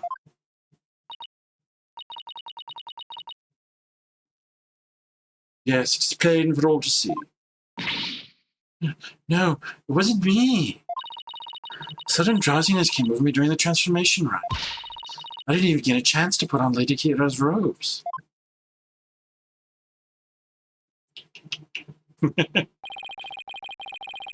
You waste our time with such meaningless statements, accused. You cannot explain away the truths revealed by the royal priestess's divine insight. How did you end up finding contradictions last time?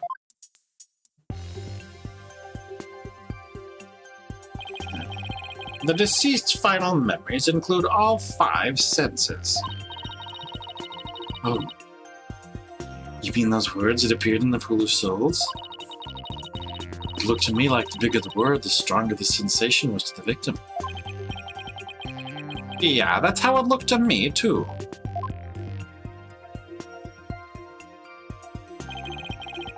The sensations themselves are never wrong, only their interpretations.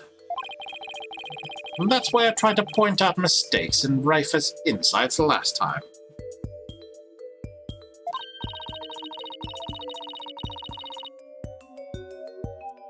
So, there could be contradictions between what Abbott and me felt and her insights, huh?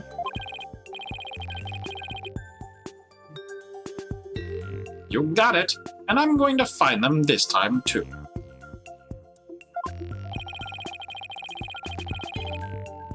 Should I check how to point out contradictions in Rifer's insights? Let's check, just in case.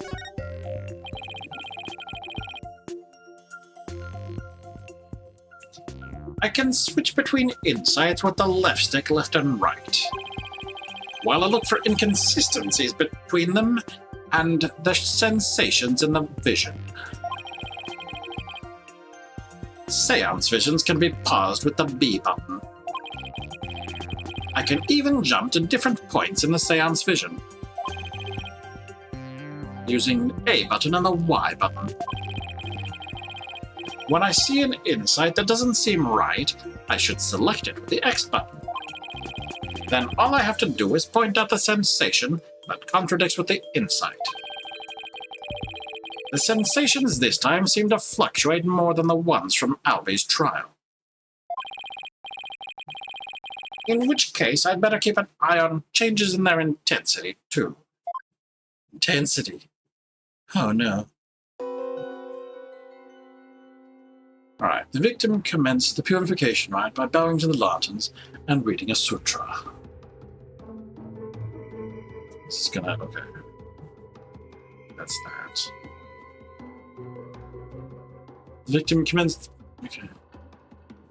Oh, okay, so it's just playing that in general. In a way not connected with wind. If there's wind, why is the broken lantern's light not out? Because the guard was entirely broken.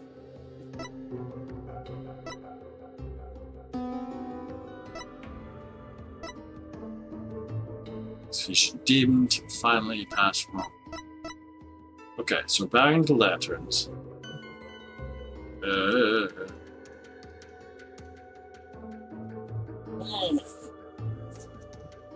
We see light after the... I mean, yeah, after the wind goes out. Oh, yeah, okay. So that did make the wind... or that did make the flame flicker. Just barely.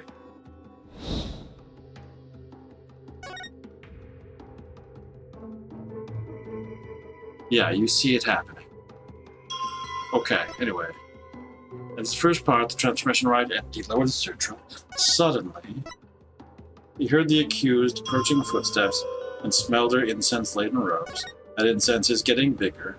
Yes. It was then the victim felt an intense pain, and he believed this is when he was stabbed. As his life's blood spilled over, his vision dimmed until finally he passed from our world. Is that what didn't happen?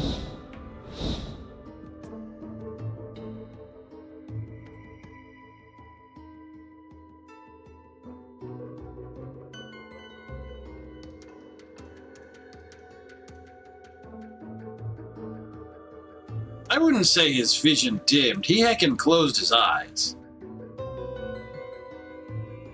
Which is a tiny thing, but it is indeed the thing that didn't happen.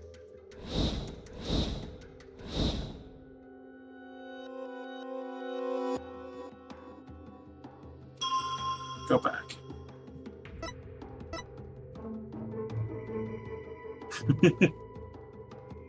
Like, this is extremely picking nits.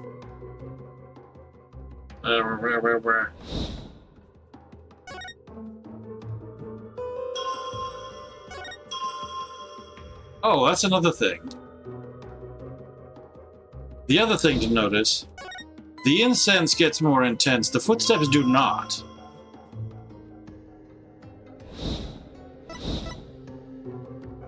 Okay, so that's a bigger issue to raise. So we're gonna raise that issue instead. You hear the approaching footsteps and smell the robes. The robes. Okay, so good play. I'm going to select contradictory. Contradictory and button. Objection!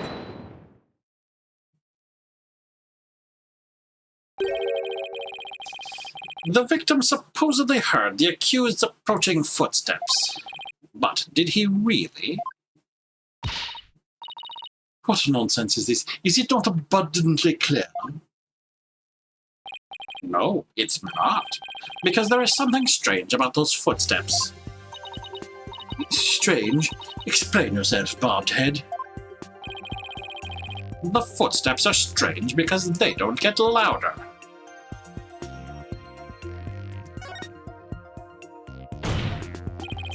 They're not getting any louder. And why exactly does that matter? Please focus your attention on the incense the victim smelled. The scent grows stronger as the accused approaches. If the accused really had approached the victim, the sound of her footsteps would have grown louder as the scent of incense grew stronger. Ah! Well, that makes perfect sense. How can this be explained, Your Benevolence? Well, there must be a reason. Objection!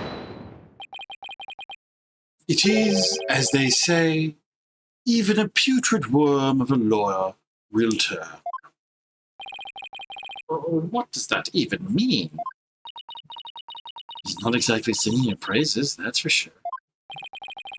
Still, we cannot discount this information solely on account of its loyally source. Your Benevolence, perhaps you must listen more carefully to the abbot's mitama. Listen more carefully. What's he talking about? Yes, it would appear so. I shall try to refine the sensation. Refine the sensation? We're going to get a whole new autopsy report. I can more accurately gauge sensations by deepening my communion with the mitama. I didn't know you could do that. Why have we never done this before? By refining sensation, a clearer picture of the truth can be discovered.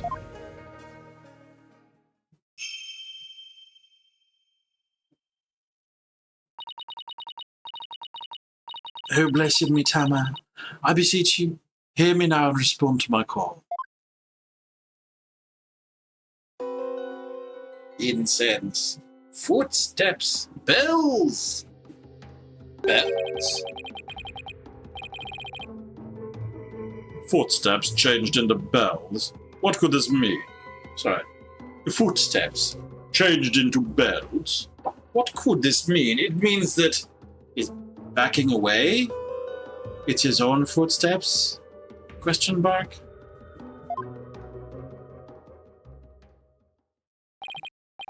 Bells? But the only bells at the scene of the crime were...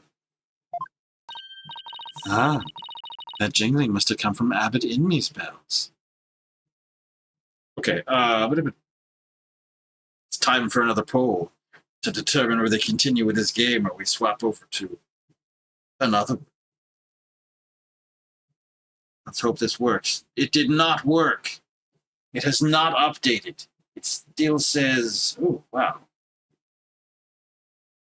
I'm going to have to fix that. We'll just have to cancel that poll. Or something. I don't know. Ah, that jingling must have come from Abbot Inme's bells. Yeah, I just updated that command today, so it is bound to have a bug or two. And indeed it did. You mean those big things he had on his ankles? Well, there you have it. The sound of bells was from the High Priest's own footsteps. Then that means... If the footsteps belonged to the victim himself, it means it was the victim who was moving, not the accused. Oh. Oh. The victim was the one who went running toward the broken lantern from the spring. A far cry from what her benevolence's insight would have us believe.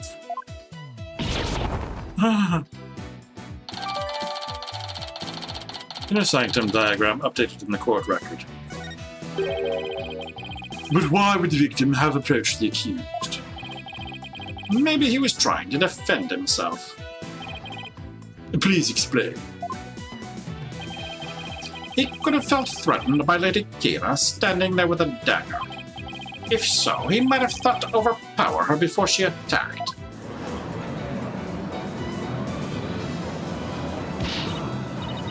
Steal your horses. This is nothing but a theory, and a poor one at that. Be not led astray by this lawyer's obvious postulation. Objection! While his insolence is inexcusable, I would ask that you calm yourself, your benevolence. Is there something you would care to say, Prosecutor Saddlebadding? Even if it was Abbot Inme who moved, it does not negate the accused crime.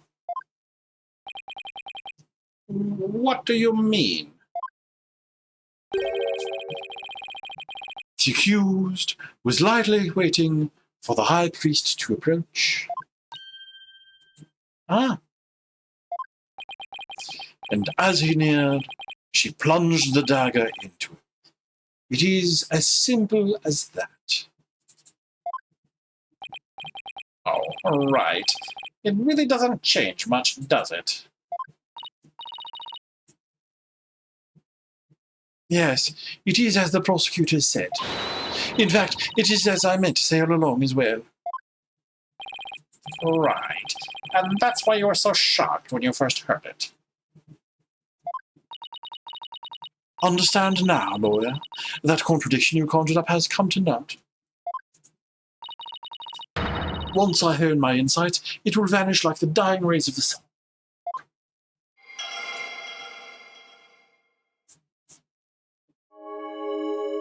He rushed the accused and tried to fight her off by the broken lantern. Oh, good heck.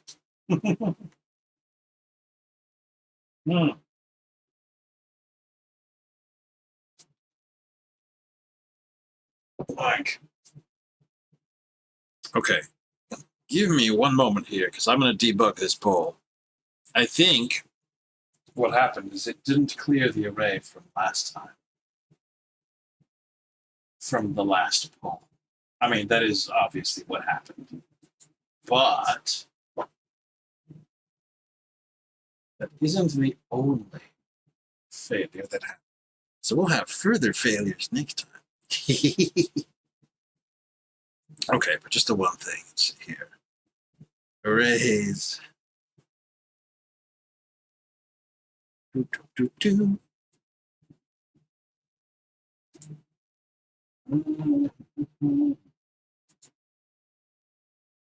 Interesting. So it did that whole thing, but it did not, in fact. That's good to know.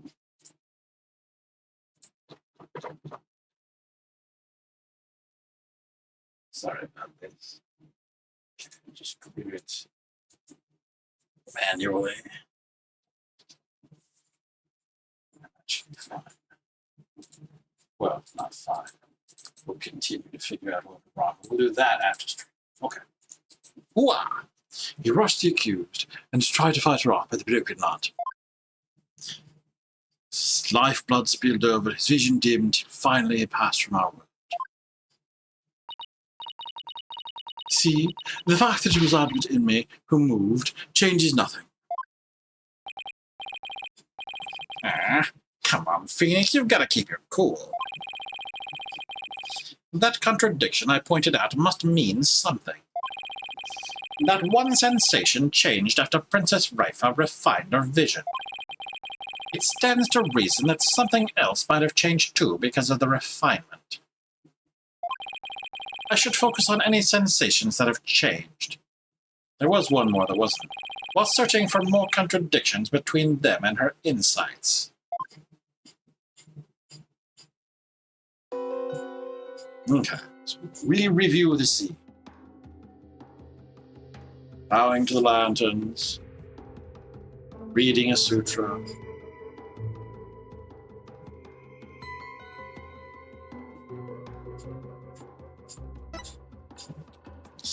As the first part, the transformation rite ended, he lowered the sutra. Suddenly, wind. Sense water. What is water? We rush the accused and try to fight her off by the broken lantern. Okay. So, he did not try to fight her off by the broken lantern. If he was plunged into water at that point. Because there was no water there. In fact, everything was frozen over. Wind. Nope, not yet. Water. There we go.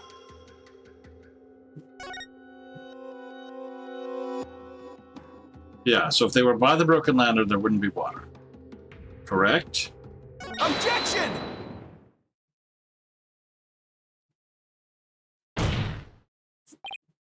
Hold it. How do we know the purification rite was performed exactly as it was supposed to be?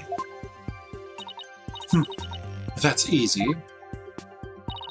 The customs governing the rite are very clear, and Abbot Inmee would have adhered to them. Well, that's strange. Mr. Wright, would you care to explain just what is so strange? Yes, I would ask you to consider the sound of the victim's footsteps.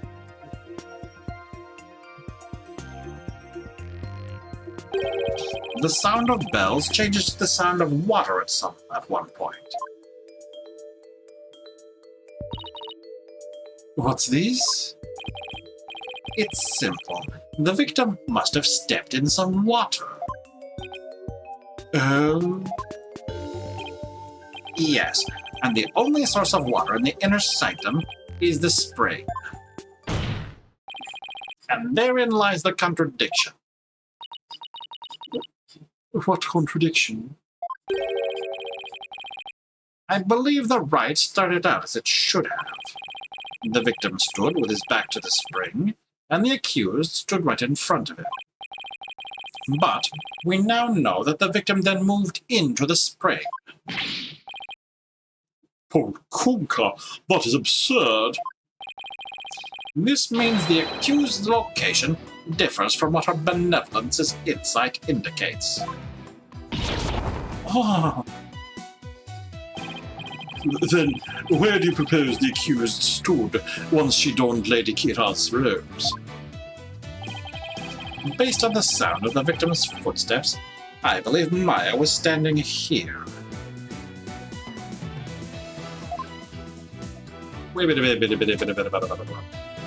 Maya?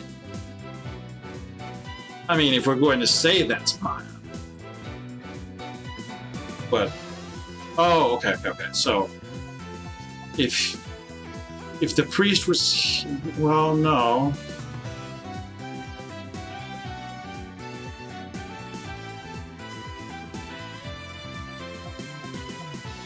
What?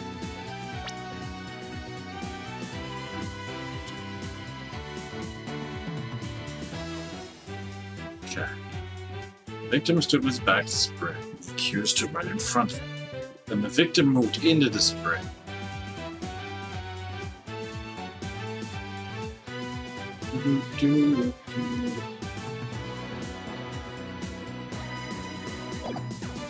So then was also... So here's the thing. We saw him address the lantern that did move in the wind. So he was... Did he turn around to go into the spring? Because that doesn't make sense. Oh, I mean, none of it makes sense. But I'm gonna say question mark. Take that! Do you really believe the accused was standing there? No. Not when you say it that way, Your Majesty. Keep making sloppy statements like that, Mr. Wright, and I'll have your tongue. Please, anything but the chop-chop. Then let's have an actual answer out of you. Where do you believe the accused was actually standing? Based on the sound of the victim's footsteps, I believe Maya was standing here. So just in the spring, actually. Take that! Until this moment, we've all just assumed that Abbot Inmee and Miss Fay were standing where they were supposed to be, as shown in this Rite's guide. In short, the victim should have been standing with his back to the spring, and the accused in front. However, if that is how they were really standing, he couldn't have stepped into the spring as he approached her. The problem is, the victim did step into the spring. This can only mean that Miss Fay had actually been standing in the water. But if this is true, then their positions would have been completely reversed. No sanctum diagram updated in the court record. Shows where Maya and the High Priest were during the rite. I think, isn't it more likely, again, since he was looking at the lantern, that while he was looking at the paper, he turned around. Okay, so he did turn. If he turned around, it would make more sense. Kind of. Actually, no. It doesn't make a lot of sense in general. Yeah. Is the point where we see the wind hit the lantern before or after he raises the paper? That would be crucial there. Anyway. What is going on here, Miss Fay? Were you really standing in the spring? I'm sorry, but I barely remember anything about the rite. The High Priest would never make such an obvious blunder during the rite. What on earth? Is that even possible? That's enough! Oh, no. Be that as it may, it does not return my insights. It doesn't? Let us say the accused was standing in the spring. So what?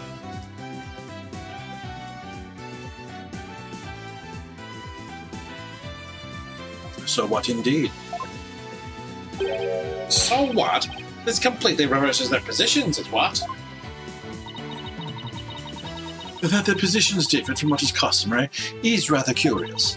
However, what does that change? It certainly does not erase the accused brutal crime.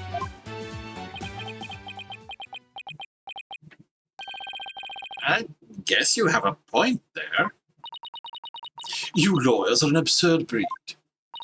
Never thinking ahead, you cling to the first insignificant contradiction you can muster.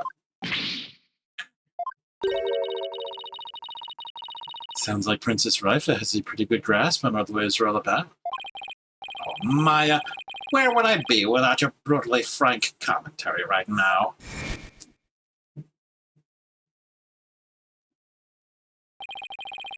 Is this contradiction really meaningless? But something really doesn't feel right. Did I take a wrong turn somewhere?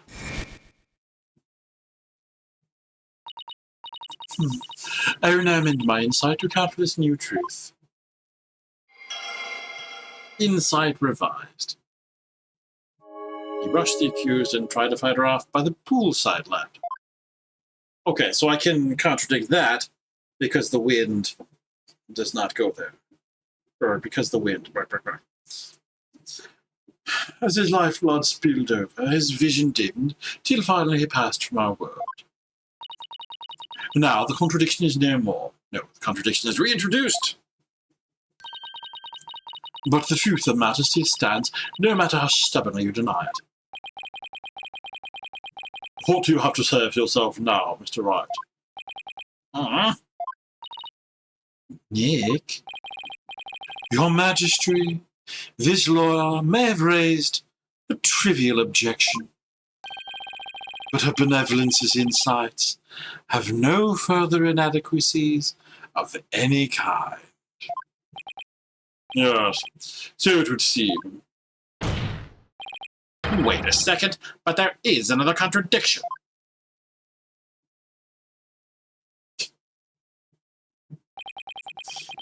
still you flounder about, wretched beast. Though you rack that putrid brain of yours, nothing worthwhile will come of it. Maya, please tell me you remember something that might help us out here. Sorry, I really don't remember a thing. But now that the place I was standing in has changed, who knows? That alone may cause a new discrepancy with Princess Rifa's insights. That's right. We now know that Maya was standing in the spring. A major change like that could very well produce a contradiction. I should take another look at the inner sanctum diagram in the court record and confirm where Maya and Abbot Inme were standing.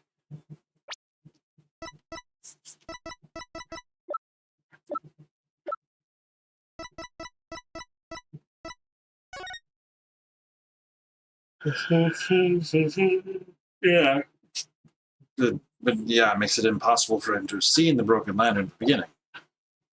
The poor guy was cornered. Maya was on one side of him, and the person in the Kira mask was on the other side.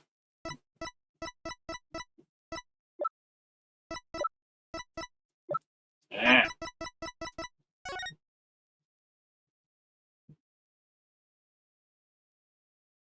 That's also why he died, why he was dead in the pool. Because if he had rushed away from the pool and gotten killed over there, he wouldn't be in the pool, probably. And confirm where Maya and Abbot Inme were standing. And then focus on finding any discrepancies between their positions and the insights. Alright. The victim commenced the purification by burning the lanterns and reading a sutra. And the point we will stop at is where there is wind that flickers the bark, bark, bark. At this point, not at any point. Heck. Weird, right there, okay. I'm not going to go with the sound. It's not the sound. I can see it happening. But if I have to point to the wind, I'll point to the wind. Objection! No, that didn't do it. No. Your benevolence. Isn't this statement inconsistent with the victim? Oh, I didn't change the text that I was responding to. Inconsistent? I think not. Exactly. That's where the inconsistency lies. No, I believe it is in the defense's thought process that the inconsistency lies. I guess there wasn't an inconsistency there after all. Okay. After our both statements and the whatever, Springside Lantern. This is the one where we do it.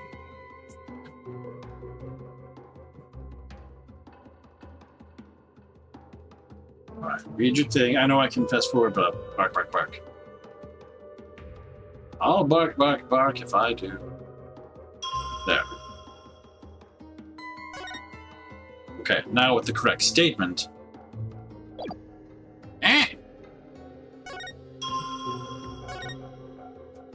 Objection! There we go. Your benevolence. I found a new contradiction. You did? No doubt it is but another of your vile attempts to slander my insights.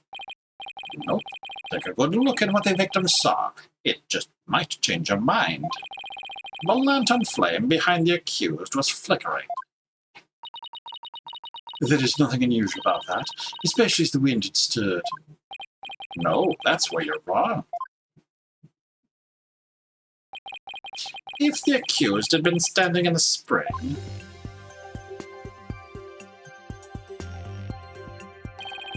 then what you see here should be one of the lanterns flanking the statue.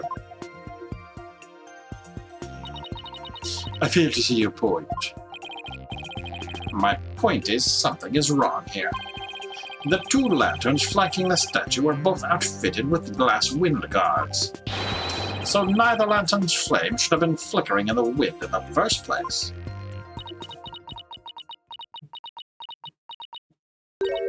Huh. She seems pretty tickled, Nick. I don't remember saying anything funny. I fail to say what you wish to prove here, but very well. I shall refine the vision and reveal the truth for all to see.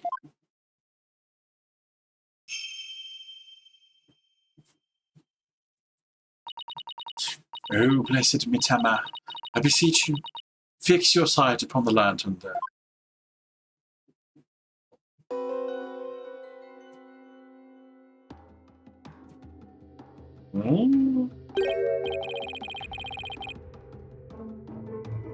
Huh? Well, that lantern doesn't have a wind guard on it. And rightly so. For the wind guard was removed to reveal the sacred flame within for the rite of fire. Therefore, there is nothing odd about the flame flickering. Is that actually true? Like, that happens after this. Would anything have happened? I mean, it's supposed to happen after. But at what point? Anyway. Therefore, there's nothing odd about the flame flickering. Say what? But when we searched the crime scene, those lanterns had their wind guards on. That's because the police put them back on. The sacred flames have burned uninterrupted for hundreds of years, Defense. We could not risk them being extinguished, even during an investigation. That would never fly back home. Well, Barbed Head, are you done quibbling? If so, it is time to bow down before this testimony of the Mitama. Nick? Don't worry, Maya. I'm just getting started. All right, let's go over everything we know so far.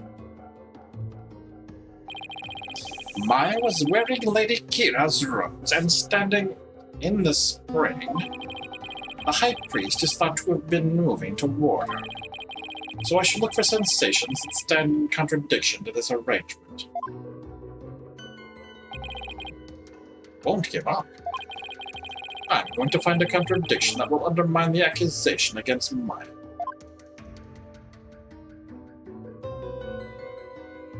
Okay.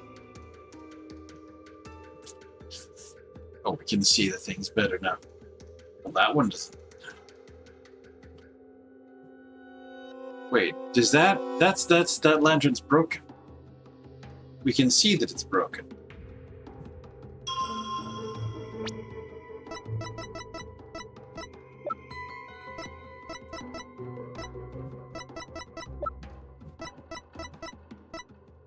Can I see? Did I not have a? Oh, it's hiding behind this. Yeah, that's the broken. Wouldn't it be great if the police, in putting the wind guards back, put the broken one on the wrong lamp? Imagine such a thing happening. Okay.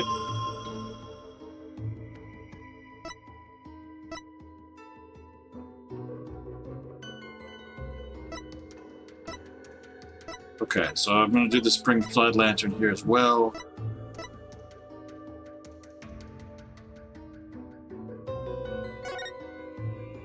Sight.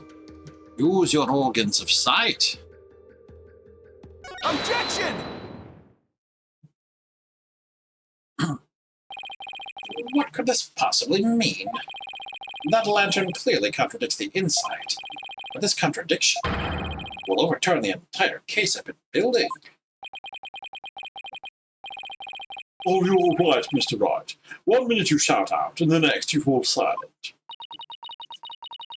Perhaps it is like the belly of one who is barring downhill, no way of stopping. Is that not right, Prosecutor Salmadi?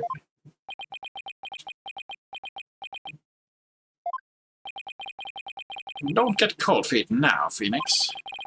Even if this overturns the entire case you built so far, the only way is to keep moving forward, because that's where we'll find the truth. Sorry, but I'm not barreling down a hill. In fact, I'm in full control of everything with the indisputable contradiction I found. Oof. Is that so? The lantern behind the accused blatantly contradicts your insight. Does it now? One of the lanterns on the entrance side of the inner sanctum was broken. And if you watch what Abbot Inme saw in his final moments,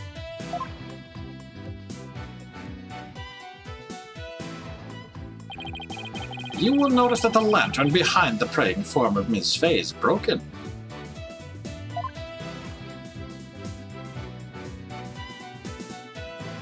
The lantern behind Lady Kira, however, is still intact. We didn't need to stop to look that far. In short, we're seeing two different lanterns in this seance vision. How could this be? The man turned around. And even if it were so, how would that contradict my insights?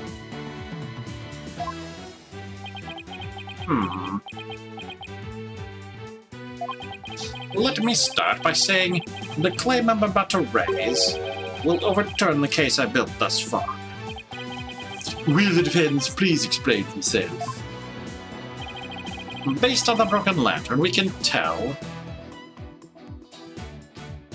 Maya and Abbot Inme's positions.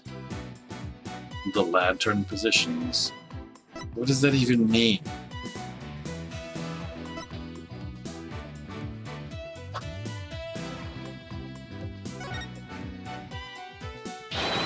Where the accused and the victim were standing.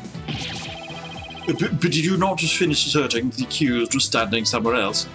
He also just finished asserting that this new thing is going to overturn the case he's been making.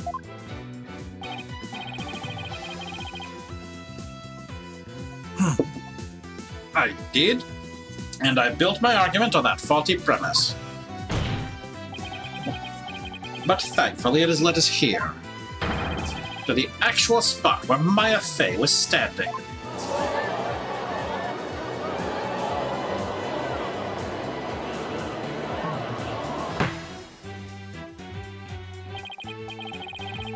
I must say, if the defense keeps changing its assertions in such a capricious manner, its credibility may come into question.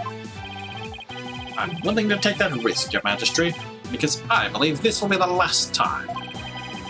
I'd like to start by pointing out the actual spot where the accused was standing. Very well. Show us where you now believe the accused was actually standing. Based on the location of the broken lantern, where was Maya really standing? I mean, here. Essentially. Between the lanterns. I wasn't thinking straight before, but now it's all falling into place. We know the victim had stepped into the spring. That means Maya Fey had to have been standing in the water as he approached. However, his memory, which has only now become clear, reveals that Miss Fey was standing by the side of the broken lantern. In other words, she was standing where she was supposed to be according to custom. Does that not bring us back to the very beginning? No. This is where things take a different turn, and I mean that literally. The victim had to have been moving toward the spring. That means that while he was moving, he had his back turned toward the accused. What's this? Do you mean to say the victim turned around during the rite? Which is a thing you might do if you hear someone behind you. But such an image appears nowhere in the seance vision. Actually, it does appear. It's just that no one noticed until now. No one noticed? How could no one have noticed something so big?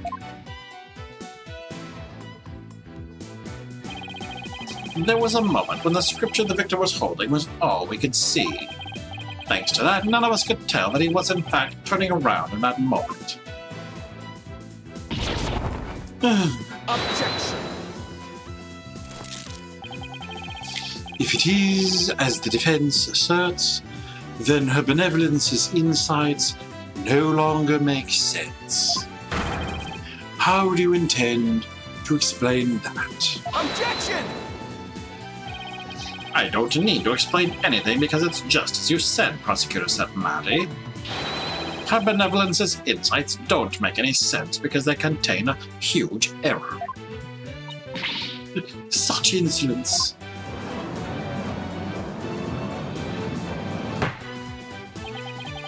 A huge error, you say? Do explain. The huge error is the number of people there.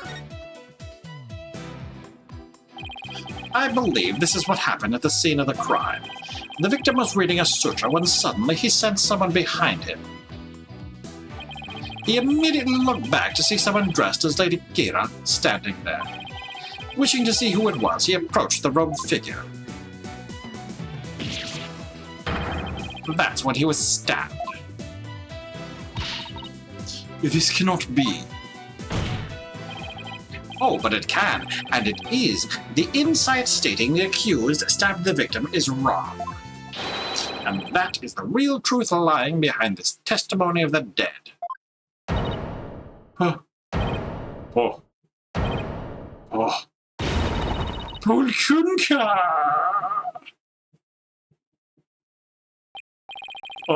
Are you suggesting that there was someone else at the scene of the crime? Have I misunderstood the voice of the Mitama yet again? This cannot be. Oh. And that was a close one. But I managed to divine the true meaning behind the seance vision somehow. I should add these new facts to the court record. Inner sanctum diagram updated in the court record, yet again. Your benevolence, please allow me to take it from here. I will overturn the brash accusations of this faithless, putrid-minded lawyer. Yes, I shall place my trust in you.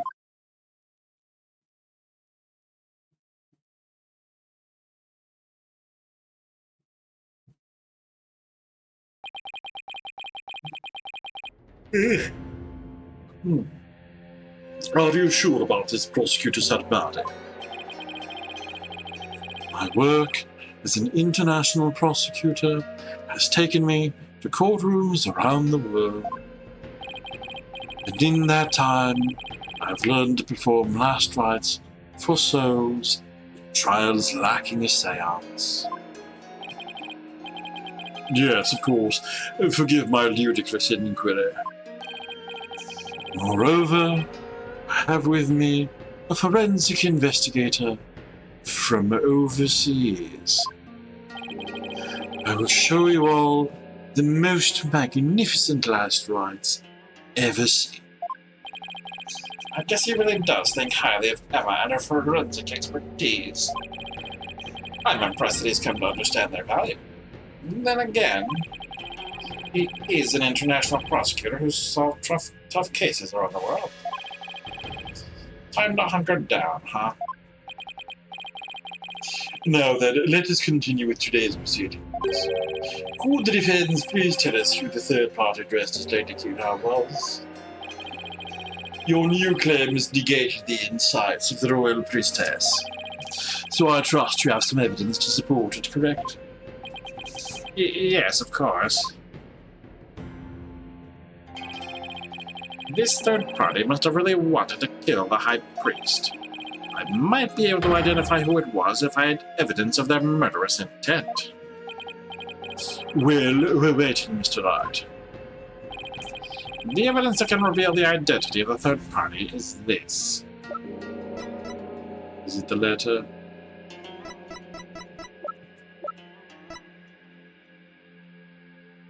Take that! Uh, 3 days before the purification, right?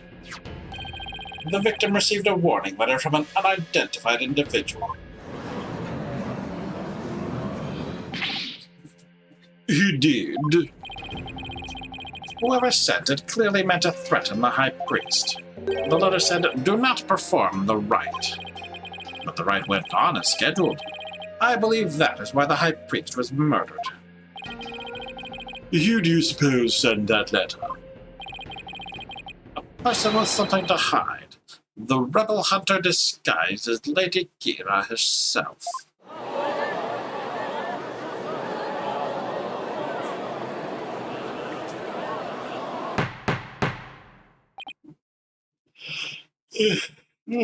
Getting going. We only have a few minutes left, though. So. Peace. I don't understand. I'd heard the Lady Kira that has been in news of late only hunted rebels. If so, why would you have killed the High Priest? Excellent question. Maybe it would have to think of it this way. What if the High Priest had secretly been a rebel? The High Priest? He couldn't possibly have been a rebel. You know, also, yeah. The thing about vigilantism is that you're not going through a court process and trying to figure out these things. It is entirely possible that your vigilante is mistaken about the person they are doing their meting out of what they believe is justice. They may misdiagnose whether someone has in fact committed evil. They may even be mistaken about who the person who committed the evil is. Even seen them mistaken about the identity of the person that they accuse.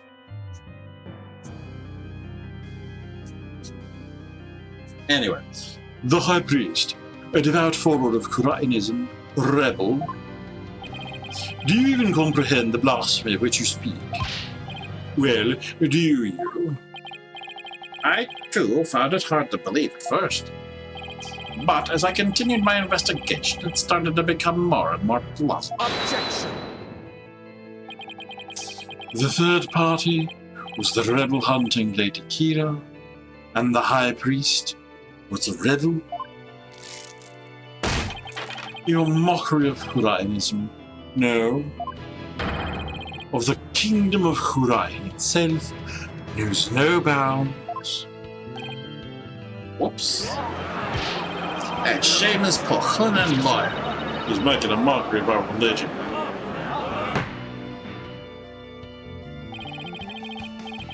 As a faithful Hurainist, I take issues with his claims. And I am loath to admit them into today's proceedings. I don't like where this is going. The defense's claims are but vile blasphemy, tantamount to spitting on the royal mother. Is it really that big of a deal, Maya? Abbot Inmi was a distinguished monk, and very well respected too, so yeah. Please don't let this turn into an international incident. But fear not, good people of Rhine. Rantings of this putrid-brained lawyer who seeks to sully the soul of the deceased shall come to no avail once I conclude these last rites. The prosecution's assertion that the accused killed the victim remains unchanged.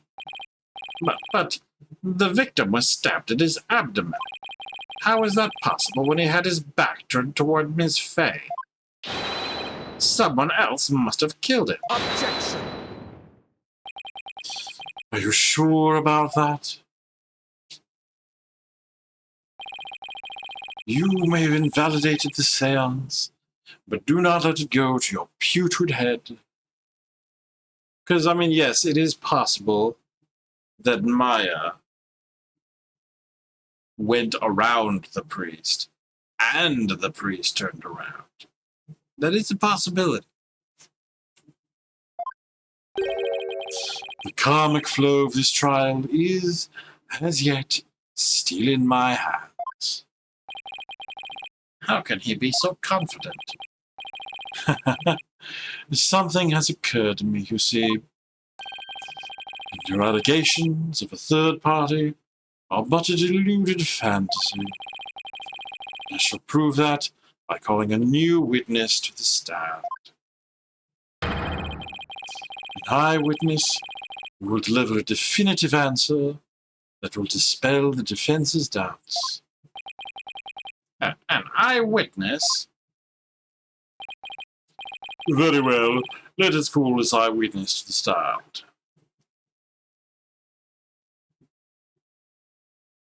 Oh, it's the guy.